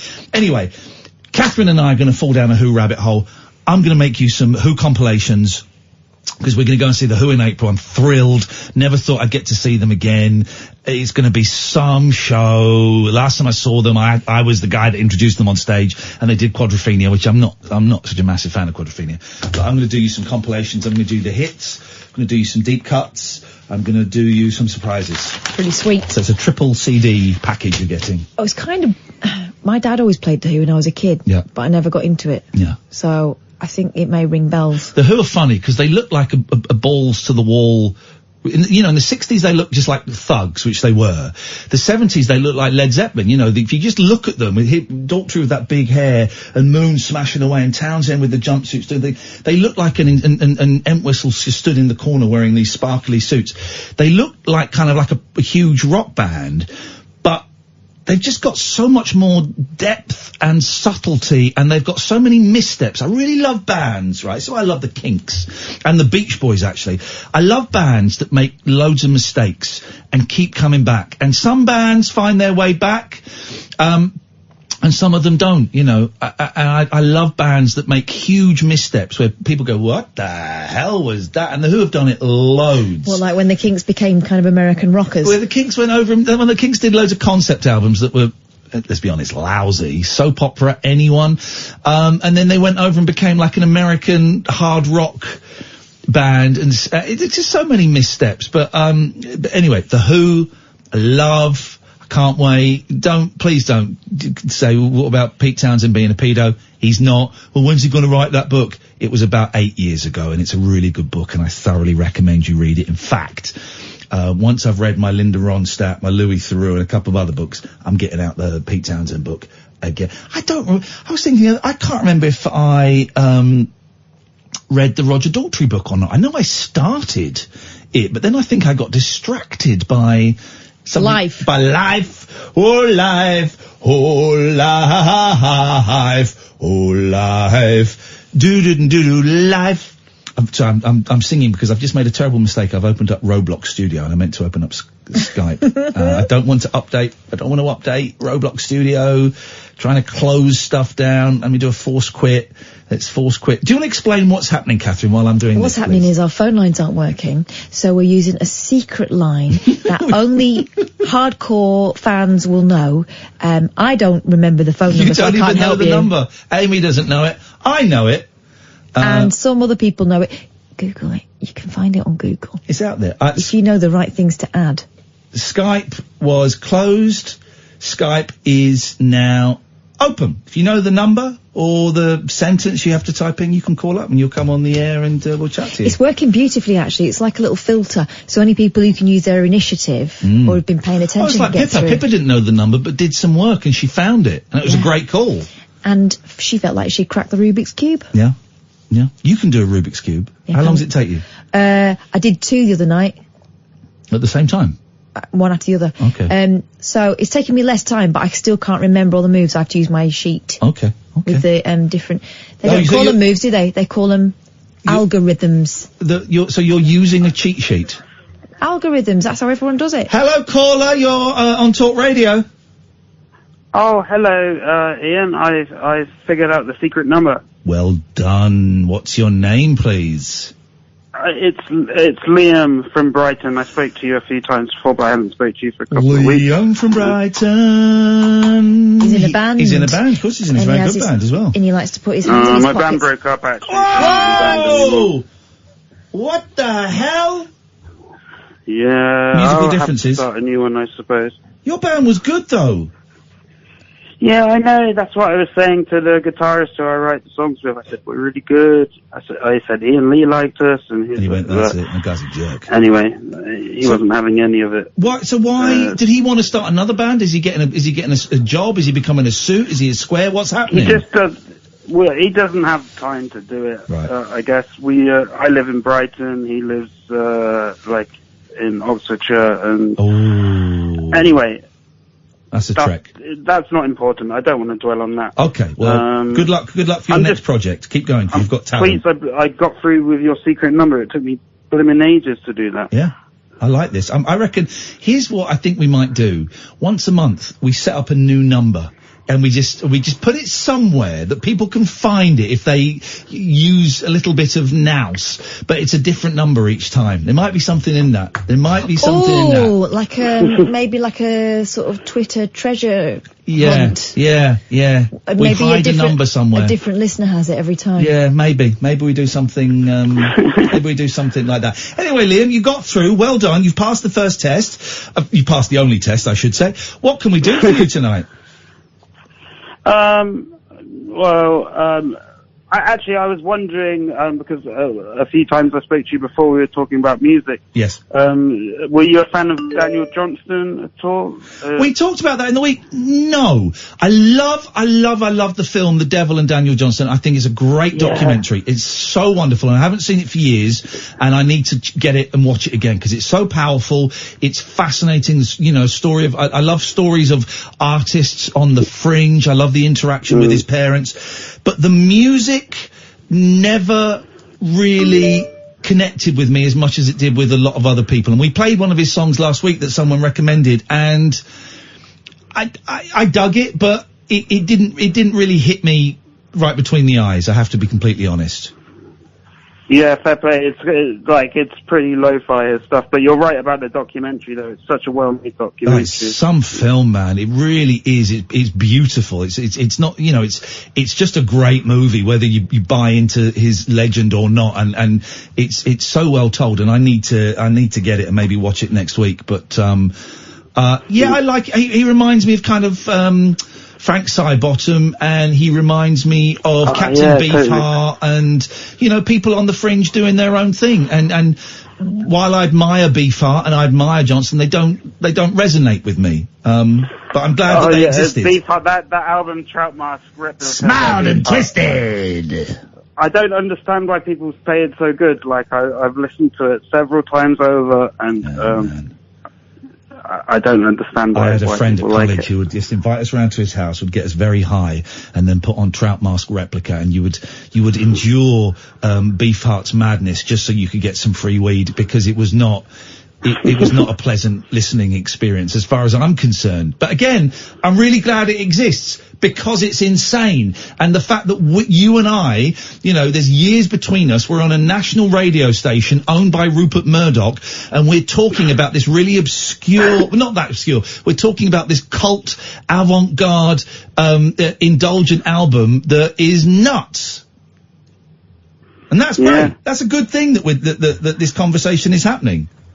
It's brilliant. Rupert Murdoch spoiling it a bit, though. Rupert Murdoch is spoiling Captain Beefheart and Trout Mask Replica. Smiled and Twisted. That's the only bit I can quote. Smiled and Twisted. It's a good bit. I might play Smiled and Twisted. Let's play that. Liam, listen, thank you very much for your call. Well done for finding our secret number. Keep it on your God files. Bless you. Thank you, mate, and good luck for getting a new band. You should get a new band, because you're a talent. Smiled and Twisted. He invented a new music. Basically, if you watch the movie Frank, looks like Frank Sidebottom. It isn't. It's Captain Beefheart plus Daniel Johnston is Frank. That's what that is. And I think for Trout Mask Replica, Captain Beefheart, hang on. He moved the band into a desert. They weren't allowed to listen to, any other music, and he invented his own musical notation that they had to play. Here we go. This is,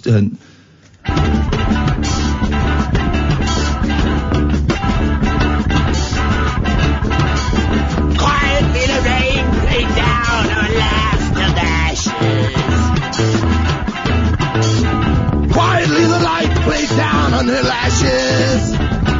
She smiled and twisted. She smiled and twisted. Smiled and twisted. Back at what once was beautiful. Playing naturally, magically.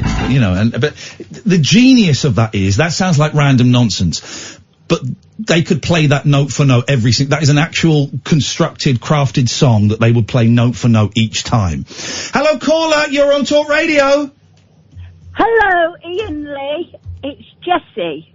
Hello, Jessie. It's Ian Lee and Katherine Boyle. Hiya. Hiya. You really cheer me up. Oh, I'm having a really hard time. What's going on, Jessie? Why is it so tough? Well, you know I've been through domestic violence. Yes. A long time. Yeah. Well, isn't like everything's gone wrong like the last few days? Uh-oh. What's happened? My neighbour upstairs caused a flood. It's ruined my TV and everything. So I've got to fork out for a new telly. Well, hang on. Well, surely they've got to fork out for a new telly, haven't they? They're on benefit. Oh, okay. I'm guessing you've got no insurance either, so yeah, okay. No. Okay. But it's really... But when you're distressed, isn't dealing with stuff hard? Yeah, of course it is. Yeah. Like, I had to phone Sky and they're not helpful and they were rude. Oh. And because I'm not feeling good, I was really upset, Yeah, you know? you take it harder, Yeah. don't you, when those phone calls don't go the way you Definitely. want them to. Of course. Yeah. Well, but here's the, things like that can be sorted out. It's annoying, it's upsetting, and it can be a hard slog. But they can be sorted out. Yeah, I know I did sort it out. It's just I've got to wait another 2 weeks without telly. No, what, you're going to miss all the homes under the hammer. Yeah, I don't even, not even bothered about telly. It's a principle, you know, because I'm quite housebound. I don't get out hardly. Yeah. So I'm wheelchair bound, as you know. So I know I've got the radio, but it's nice having a bit of background. Yeah, you know, of course. It's frustrating. So you've got to wait a couple of weeks. What have you got? Do you read? Are you a reader? No, I don't read. Okay. Do you want Kath to come round and read to you? I've got my kitten. Then there you go. Then you got you got a bit of string. You got a kitten. That's like having an old-fashioned PlayStation. Also, Yes. it's only a few weeks away from Chloe's anniversary. Okay. Chloe got killed, so it's not easy. No, of course. That's going to be. Adds to it. Yeah. Of course it does. So this time of year, you're saying is particularly tough anyway, and so to have problems on top of that just makes it worse. Yeah, man. Yeah. Well, I know. You've got through it before. You will get through it Yeah. again. And would I be right in thinking that every year it gets a tiny bit easier? No, because of how she died, Yeah. it actually gets harder. It gets harder. Oh, God. Seriously. Yeah. Because, like, grief normally gets easier. Yeah. But when you lose your baby by murder, it's never gets easier. No. Of course not. I'm sorry if I sounded flippant in me saying that. No. I don't mean to. It's awareness, because people learn from speaking to people. Yeah, they do. You're absolutely Yeah. right. You're absolutely right. Yeah. How's what's the kitten called? Actually, in memory of Chloe, Angel. There we go. That's beautiful. That's beautiful. That's a Yeah. lovely name. And is Angel pain in the bum like my little girls are? I mean, I love them to death. I was joking about I'm never going to get rid of them. I love them. But my God, last night they were getting on my nerves. Yeah, sometimes he's hyper at night as well. Yeah. But he's quite good. He does try and sleep. Yeah. They're better. Cats are the It's best. me that can't sleep. Yeah, I know what you mean. I know what you mean last night anyway. At 4 o'clock I was still awake. I'm thinking, come on, man. But cats, I think, are the best company, more so than dogs. Because Yeah. cats come and sit with you when they really want to come and sit with you, and they'll surprise you by, you'll just turn around, oh, there's a cat sat next to me, with dogs slobbering all over you all of the time. I just finished with something that'll make you smile. Go on then.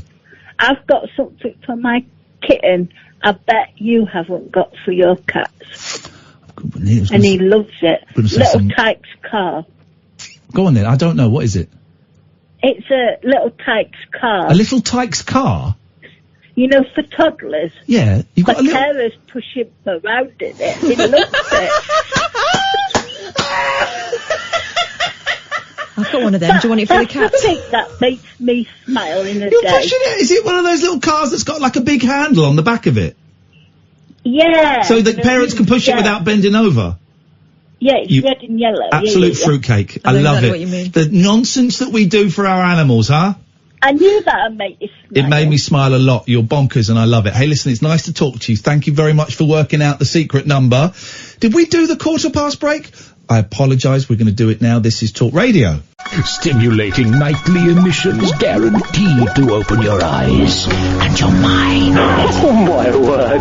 The Late Night Alternative with Iain Lee on Talk Radio. Tonight's show should have been a car crash. It's actually, thank you, Emily Jane, for your kind words. It's actually been alright. I've been looking on Twitter. It's been lovely. The Talk Sport Boys, I think they're doing a best of. They're playing the best calls, the 5 best calls I've ever had.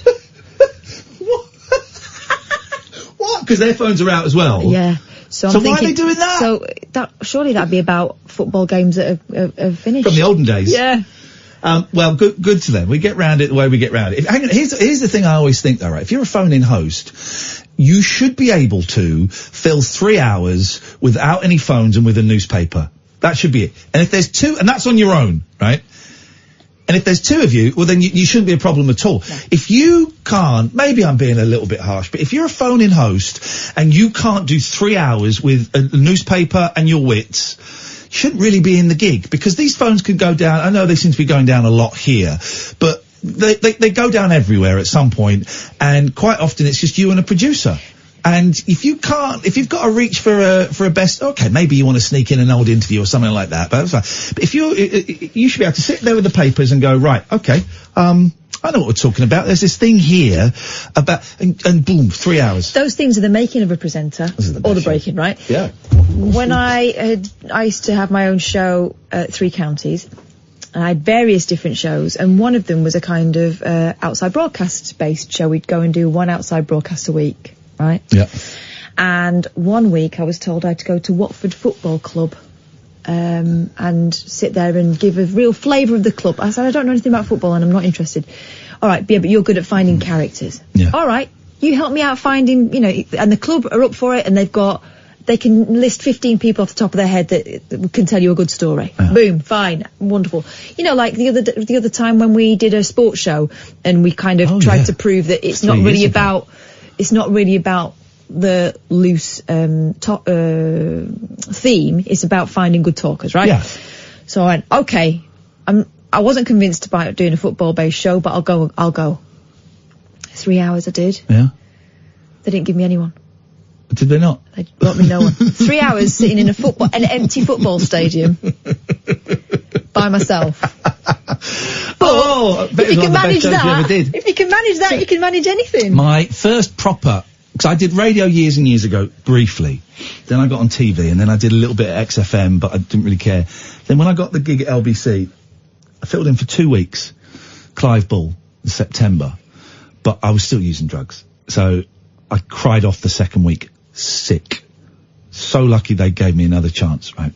And my first proper show, as a full-on, you've got a year's contract at LBC, was Christmas Eve, going into Christmas morning, 10 o'clock at night till 1 in the morning. It was me and my producer, became a friend of mine, Agent Chris, who'd never produced a show before.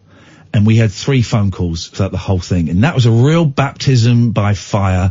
And it was great doing that as the first show proper.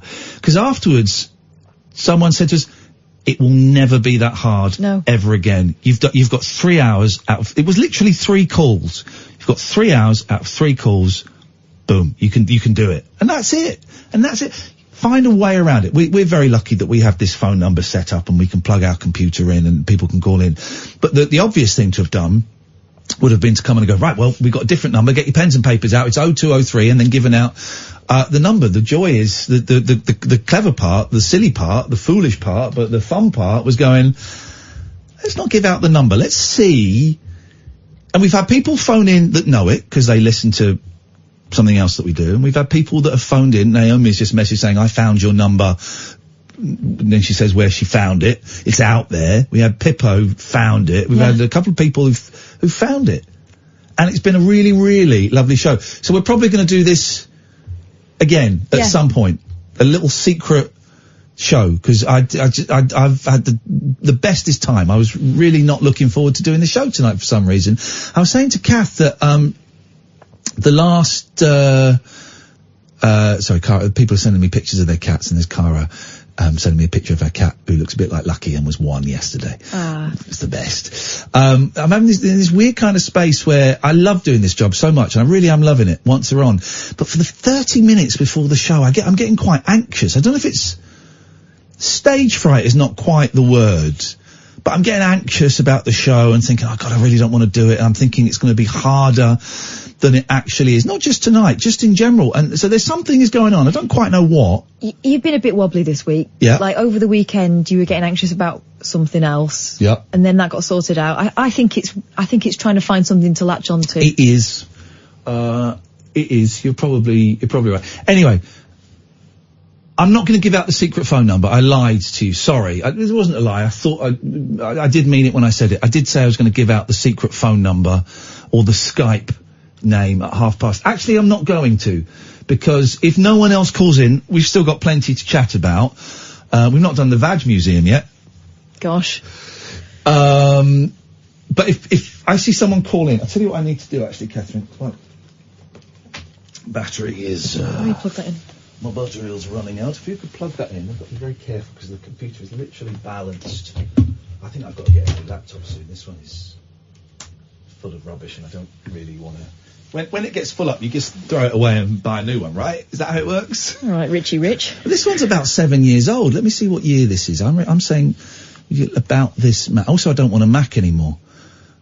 Early 2013. 6 years. Computer technology has changed so much in those 6 years. So much. Gemma says the secret number thing is awesome. It separates the wheat from the chaff. We have had no chaff tonight. It's only been pure wheat. So the number is open. The Skype is open. If you want to call in, as soon as I see you call in, I will put you through. But in the meantime, me and Katherine are going to chat. So this Vagina Museum. Is it for ancient vaginas? This is I may have one.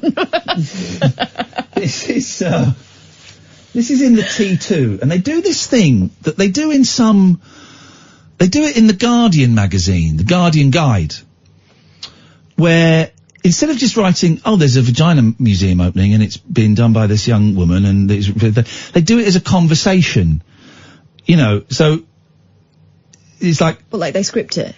Well, it's like a thing. Question, what's your favourite museum? Ooh, this is unusually highbrow for you. I like it. Hard to pick, of course, but if forced, I'd say it's a toss-up between the Victoria and Albert and the British Museum. I can hardly contain my excitement about the upcoming Troy exhibition. Well, I've got a new one for you to visit, the Vagina Museum. I beg your pardon? So it's done like this silly... Well, tell me about this Vagina Museum. So I don't know if there's a way of doing it without me just reading it, so I read it. The Vagina Museum, it's opening in North London in November, offering visitors the opportunity to take a deep dive into... Oh. I can see where this is going, but why? The founder, Florence Schechter, says she wants to spread the message that there is nothing shameful or offensive about vaginas and vulvas. Instead, they're a part of the body that should be celebrated. So basically, Florence Schechter, who's I think performance artist and a comedian... And we may have spoken to her before. I've got a feeling... She was reminiscent. I sent her a message on Twitter saying, would you like to come on and talk about the Vagina Museum? And as I sent it, I thought, oh, she's familiar. Badass Women spoke to her. Wonder if we heard that. No. I thought we'd approached. What's Badass Women? Jokes.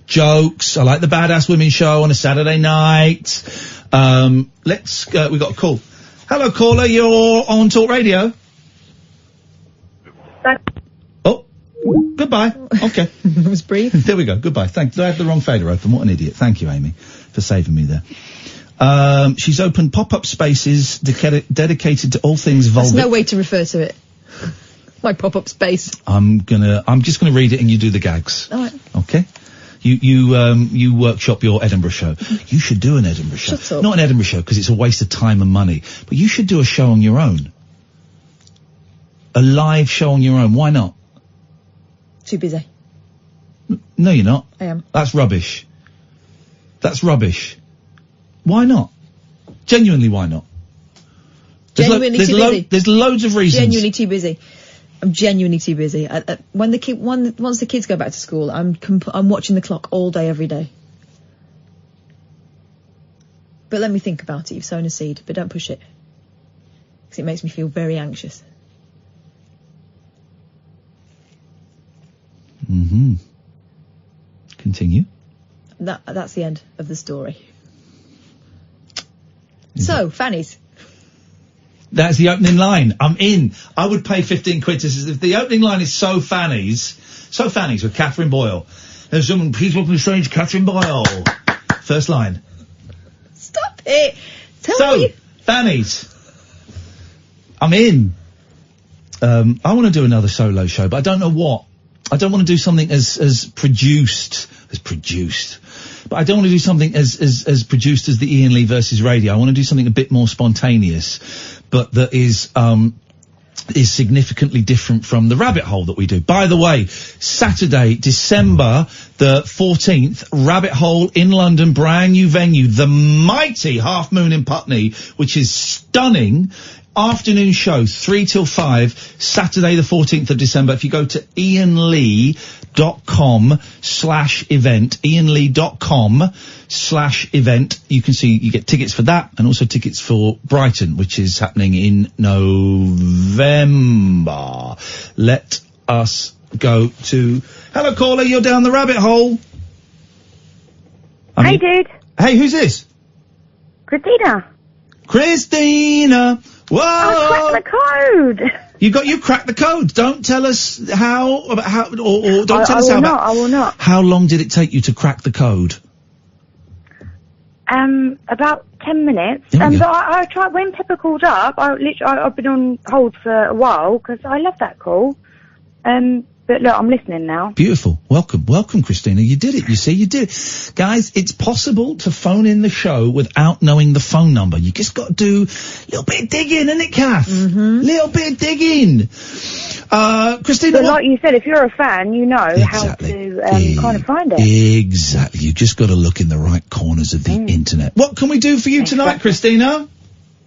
Well, a couple of things. I enjoyed Pepper's call. Just be who you want to be. Yeah, I can't argue with that. Just be who you want to be. It's easier said than done, though, isn't it? It's an easy thing to say, and people can be cruel, but I think most people. Oh my God! Ian, I can't believe you just said that. My word of the week is cruel. Life is so cruel, and yeah. I think most people are nice. But the cruel people are the loudest people. But also I think we build up in our own heads things that are totally irrelevant and unimportant to other people. We can build them up in our heads as thinking, oh my God, everyone's going to hate me or judge me, or, you know, for stuff that other people go, all right, yeah, sure, cool, whatever. But you're right. And the silent people are the strongest. Like, we don't have to scream and shout. We've all got troubles and stuff. Yeah. I've literally looked after about 5 people tonight. And, yeah, she's got all the stuff. Yeah. I don't know if silent people are the strongest. I think there are different ways of showing of strength, and it can be being silent, it can be talking, it can be crying, it can be sleeping, it can be all kinds of different things. But I get your point. Well, I get your point. Yeah, I've made people tonight crying, and yeah, I've got my own stuff. Oh, but I've got tickets to a show in December. Yes, we've sold a ticket, Katherine. This is great news. This is great news. Please don't news. cancel again. This one is happening. This is going to be a big Christmas show. This is going to be a lot of fun. I'm really thrilled that we're going to be at the Half Moon in Putney. It's such a great venue, and I'm thrilled that they asked us. Yeah. They got in touch and said, would you like to come and do it here? I saw on Twitter. Yeah. The woman that is booking the acts, Nina, is a real example of how to Get this, Christina. She's so interested, she's started listening to the show, There right? you go, you see. Although that's the woman from Lulu as well. Yeah. We've had all these people, the Lulu people who published the book for Oh, us. book as well, yeah. They're listening to the show. Oh, bless Samaritans liked my tweet as well. There you go, you see. So things are... I tweeted all of you. I tweeted you and Kath and Samaritans. I would've- And Samaritans liked it. There you go. Well, I liked it as well, but I just didn't click the like button. Yeah, they stopped me killing myself about 5 times, and I said, you guys make me happy every evening, and... Brilliant. Oh, that's sweet. Brilliant. The Samaritans are great. They've saved me 3 times, at least, you know, is that- so... yeah. Oh, I know, there's no top trumps on misery, is there? I've got 2 more to go before we're equal. Hey, we've sold 300 books. I think we're about 200 quid shy of £2,000, which is amazing. So we'll get. Do you know what? We'll give that a big plug tomorrow because we've not plugged it properly. So we'll start the show off with a big plug for that because I'm thrilled. But is everything all right? Also, can I just say one more thing? Course I'm you so can. sorry about the other night when I wasn't listening. I started to talk about Rupert the Bear, and we've done that song, and... Yeah. What are you sorry for? It was a great call. What are you apologising for doing a great call for? No, because I didn't feel it was. Well, you don't get to decide. I get to decide. No, I know. Kath gets to decide. That was a great call. Cool. Oh, thank you for that. Yes, you're very welcome. Well, I enjoy your calls, Christine. It's nice talking to you. It's nice. It's nice. Oh, do you? Yeah, because I know when you do can you give me the percentage-wise for me? The what? Percentage of top calls to bad calls. You've got quite a high percentage because you're quite. I think I'm about 65% good. I consider you a relatively new caller. Oh, yeah. Did you get snort? Because if you did, your percentage has dropped massively. I heard a snort. Oh, I know. I literally. Oh, I'm getting a cold. All right. Well, well, the percentage holds steady. You've only done a few calls. I'm saying you're a solid 85. I've done a few. Oh no, I've been calling for the last couple of months. It was from the comedy thing. That I'm I giving you a started. solid 85, but you need to practice your listening skills. I know you said that the other day, but look, at least I've got memory skills. You got wicked memory skills. That's great. That's not in question. I'm giving you a solid 85%. That's made my night, Ian. Thank you very much. Christina, lovely to talk to you. Thank you very much indeed. Bye bye. Look what they're selling on the shopping channel again. Is it the vibrator pads? I bet they shift a lot of those Muslim men. We missed a phone call there. Let me try this call. And Why have they got the tops off? watching the shopping channel. Here we go. Yeah. Bam, bam, bam. Just try this because they called while we were speaking to Christina. But quite often when we call back on Skype, people have... There used to be a facility on Skype, really early on, where you tick a box and it would say, call me now. And it would mean that your number was visible to anybody who... Oh, they're not there. Yeah. Your number was visible to anybody who ticked a box there and saying, I want to speak to random people. And it was great, because you just get randoms phoning up and you could do voices and you could whine them, you could swear at them and stuff. And Skype got rid of that. Why? Unbelievable. Last 20 minutes of the show. It's the secret show. There's a secret phone number. The studio number doesn't work. If you can work out what our secret telephone number is, you can come on the show, The Late Night Alternative. Kath and Iain, every weeknight from 10 on Talk Radio. The late night lip service for lovers, loners, and lounge lizards. Well, where exactly is your accent from? The Late Night Alternative with Iain Lee I've forgotten your name already, excuse me. on Talk Radio. So the Vagina Museum is going to be in Camden. Florence Schechter, who's behind it, has raised £50,000 through crowdfunding. The website promises a holistic view of vaginas, free entry. Oh God, really? There'll also be events, workshops and film screenings. The first exhibition is called Muff Busters, Vagina Myths and How to Fight Them. And it ends with, I think we should all go, just no fanning around in the gift shop. Okay, guys. We missed a phone call on the secret line. Let's see if we can give them a little call. If you could see how precariously balanced my computer By the is. way, Brittany Spanos. Hang on a second. Hello, caller. Hi, Ian. Hi, Kath. Hey, who's this? This is Jay. Hey, Jay. What can we do for you tonight, Jay? Yeah, I just wanted to quickly mention with the Twitter thing that happened today. I sort of what you were saying about it earlier. It sort of resonated with me. It's like I don't know. I don't quite remember. I think you said something along the lines of it didn't quite resonate along your personal philosophy of like, and that struck a bell because these days with the whole, because this Twitter has this good. It's a great tool in the right circumstances. And then it also has this negative energy, and especially when something happens and something catches on suddenly, especially when it's for something like Brexit, when tensions are running high, you don't realize, like, when you start piling onto something or someone or whatever for the strangest reason, and it just keeps going, and when everyone else is also doing it at the same time, you sort of fail to realize in the moment and you just carry on. But I feel like, I have conflicted feelings about Twitter because I definitely think it's a great tool, and I'm almost starting to using it since, I don't know, it was like 2008, 2009 when it first started, and I've observed how it's gone on from just being people using it for like updating status about what they had for breakfast to like, breaking news stories and telling people to go home to their own countries because they're C words. There's a bit of it now. And the Orange Nightmare in the White House, making foreign policy on it. So it's the whole spectrum of how it's sort of changed from 0 to 100. So, but yeah, that was a nice thing to sort of look back and say, hang on, it's possible to sort of get carried away in there. And I think it's really important for people to sort of bear that in mind. Have you read John Ronson's book, So You've Been Shamed? So You've Been Publicly Shamed. Have you read that? No, that's great. It's a really good book, and it's about Twitter pylons. If you boil it down to its essence, it's about the impact of people who have been the victim of Twitter pylons and how it's impacted their lives and how the different ways that they have dealt with it. And Katherine reminded me of it today because she tweeted about it, and it's a really interesting book. And you're right, and thank you for reminding me because I forget that Twitter is actually amazing. What was the title again? It's called So You've Been Publicly Shamed. Right. And it's by John Ronson, R-O-N-S-O-N. Really good book. You can probably get it for a couple of quid now because it's a couple of years old.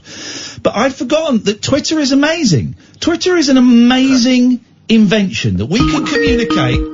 Oh, hang on. Is he gone? What's going on? What happened there? I think we lost him. Okay, that's fair enough.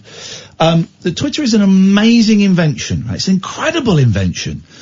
But I think he's just called back. Jay, is that you? Hello? Hello, who's that? Andrew. Hello, Andrew. I thought you were Jay. I do apologise. What can we do for you, Andrew? Since you and Cass have been together since the BBC Three Counties. Yes, sir. Three Counties. What is your best time on the radio together? What do you remember? What's the best time? Our best memory. Or whatever. Yeah. Together. And it has to be with Kath, right? I can't. Oh, shut up. Of course it's got to be with Kath. All right. I'm just thinking if I could talk about Eloise or Agent Chris or someone. Or Davis. No, 'cause since you've been on Three Counties, you and Kath, I've listened to you when back in the day, Three Counties. And I've heard some great stuff, but since then, what's been the best time, best call or best time you've had together? Do you remember when we set fireworks off on the roof at the other place? Yeah, we got told off for it.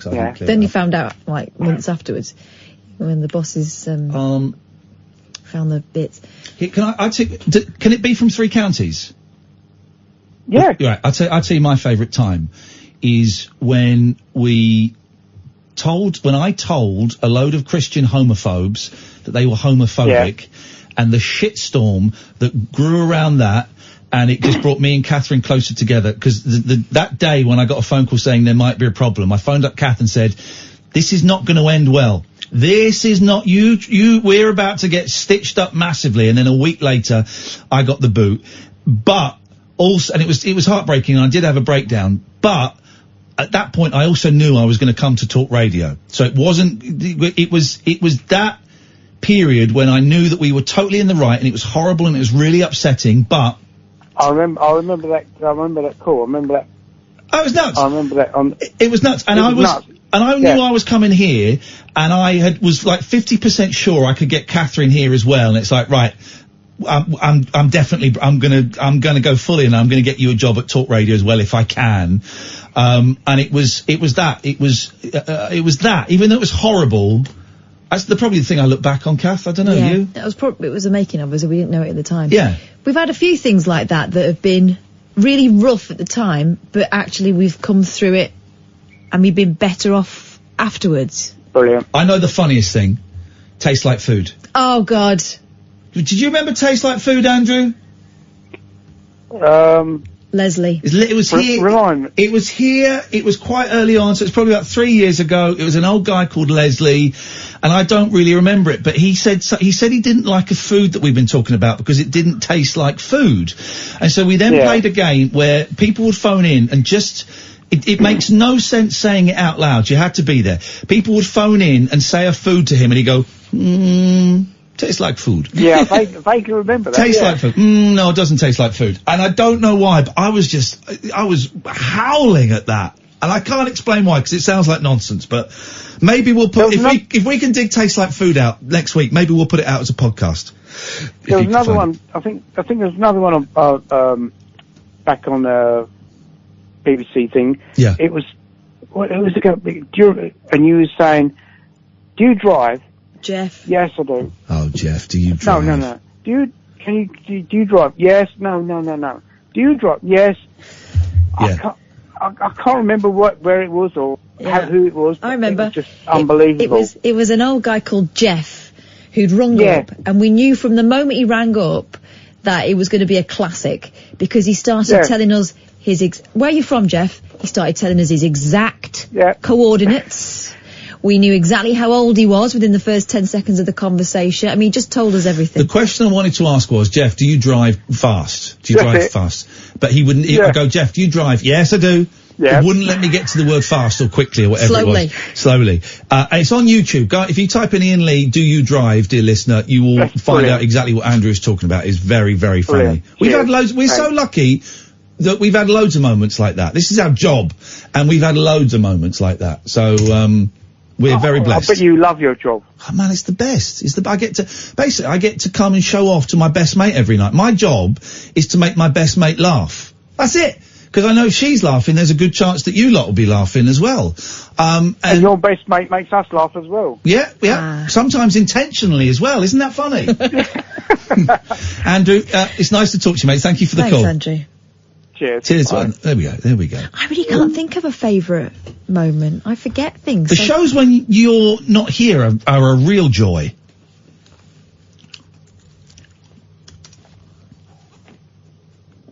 What did I say? Can't just let us have a nice time, can you? What did I say? Or did I say something? What did I say? Come on, man, stop being so mardy. Real mard on tonight. That's another one of those things, right, that never sorts out people's mardiness. Stop being marred. You got a mard on? I haven't got a mard on. Don't know, you can see it from there anyway. I can feel it. What stories have you got to entertain the troops with? All right. Ready to be entertained, everyone? Oh, by the way, the editor of Chat It's Fate is coming into the studio one night. Oh, very, very soon to talk about a haunted arse. That's true. And I was going to tell you about I think yours. Someone's died in yours. Certainly, I don't know whether there's a ghost there yet. There's a ghost in my arse, and it keeps on haunting me. Keeps on reminding me. Brittany Spanos we've got tomorrow. Who is the writes for Rolling Stone and is aware of the whole Britney Spears thing. Brilliant. She's great. She's really good. Oh, I look forward to that. Thank you. A new production of the hugely popular musical The Rocky Horror Show got a rocky reception in Chester last night. Oh. A small knot of religious protesters formed outside Chester's Storehouse Theatre. What? Brandishing placards with biblical quotations such as, people are protesting The Rocky Horror Show in 2019? I know. But great publicity. Quotations such as, righteousness exalteth a nation, but sin is a reproach to any people, and be sure your sin will find you out. Thou shalt not wear stockings and mince around on stage. Thou shalt not fanny about doing the time warp. It's a brilliant show. I saw Jason Donovan do it. Who did I see doing it? I didn't like the film. The film I watched when I was too young, and it freaked me out. Those big lips at the front. I think I saw Aid Edmondson in it when I saw it. What, as Frankenfurter? I don't know. No, he might have been the nerdy guy. I can't remember. It's such a long time ago. Hello, caller. You are on Talk Radio on The Secret Show. I'm rubbing my ribs. I'm rubbing my ribs. I'm rubbing my ribs. Happy bum. Thank you very much indeed. There we go. A little rib rubbing there. I like that. Go on. As audience members began to arrive to see the camp musical with its themes of cross-dressing, pansexuality and alien invasion, I mean, come on. Yeah, it's a lot. The protesters jeered at them, saying that they had dirty minds. Well, guys, have you seen it? Because you seem to be thinking about it a lot. Yeah. And it's not the first time this particular production's come under fire from hardcore Christians. When it went to High Wycombe, a Buckinghamshire pastor found himself unable to turn the other cheek and handed a letter of protest to the Wycombe Swan Theatre, branding the show a corruption of public decency. There's a great story. There's a great story coming down that Michael Palin was telling about how the Life of Brian was banned in quite a lot of places in Britain. I think in Bristol. And years later, one of the actresses who'd had a small but speaking part became a local councillor for Bristol. Oh, yes. And so she unbanned the film and then invited Michael Palin down to the first ever official screening of it in this area where it had been banned for like 40 years. It's a great story. Hey man, how you doing? Hey, I'm alright, how are you? Fine, we've been doing the show via my laptop and Skype. We can close this now, thank goodness. I was wondering if you might hang around for a bit, actually. There you go. Good luck. Good luck. You got 58:30. Tell us what is happening on your show this evening, please. 58:30. Oh, good. More time to fill. Brilliant. Excellent. I don't really know, to tell you the truth. Okay. Fair because enough. I guess anything could happen. I think we're going to try and speak to a guy who swam the channel. I think that might happen. It all depends if these people have got Skype, I guess, doesn't it? See, genuinely, it's that much up in the air. It's really... This is the night that's going to make you. Really, anything could happen. Okay, you can do it. It's fine. You'll be able to do it. It's baptism by fire. That's what we all need. Yeah. Good luck. We are back tonight at 10. Thank you, Katherine. Thank you, Amy. This is Talk Radio. This is Talk Radio.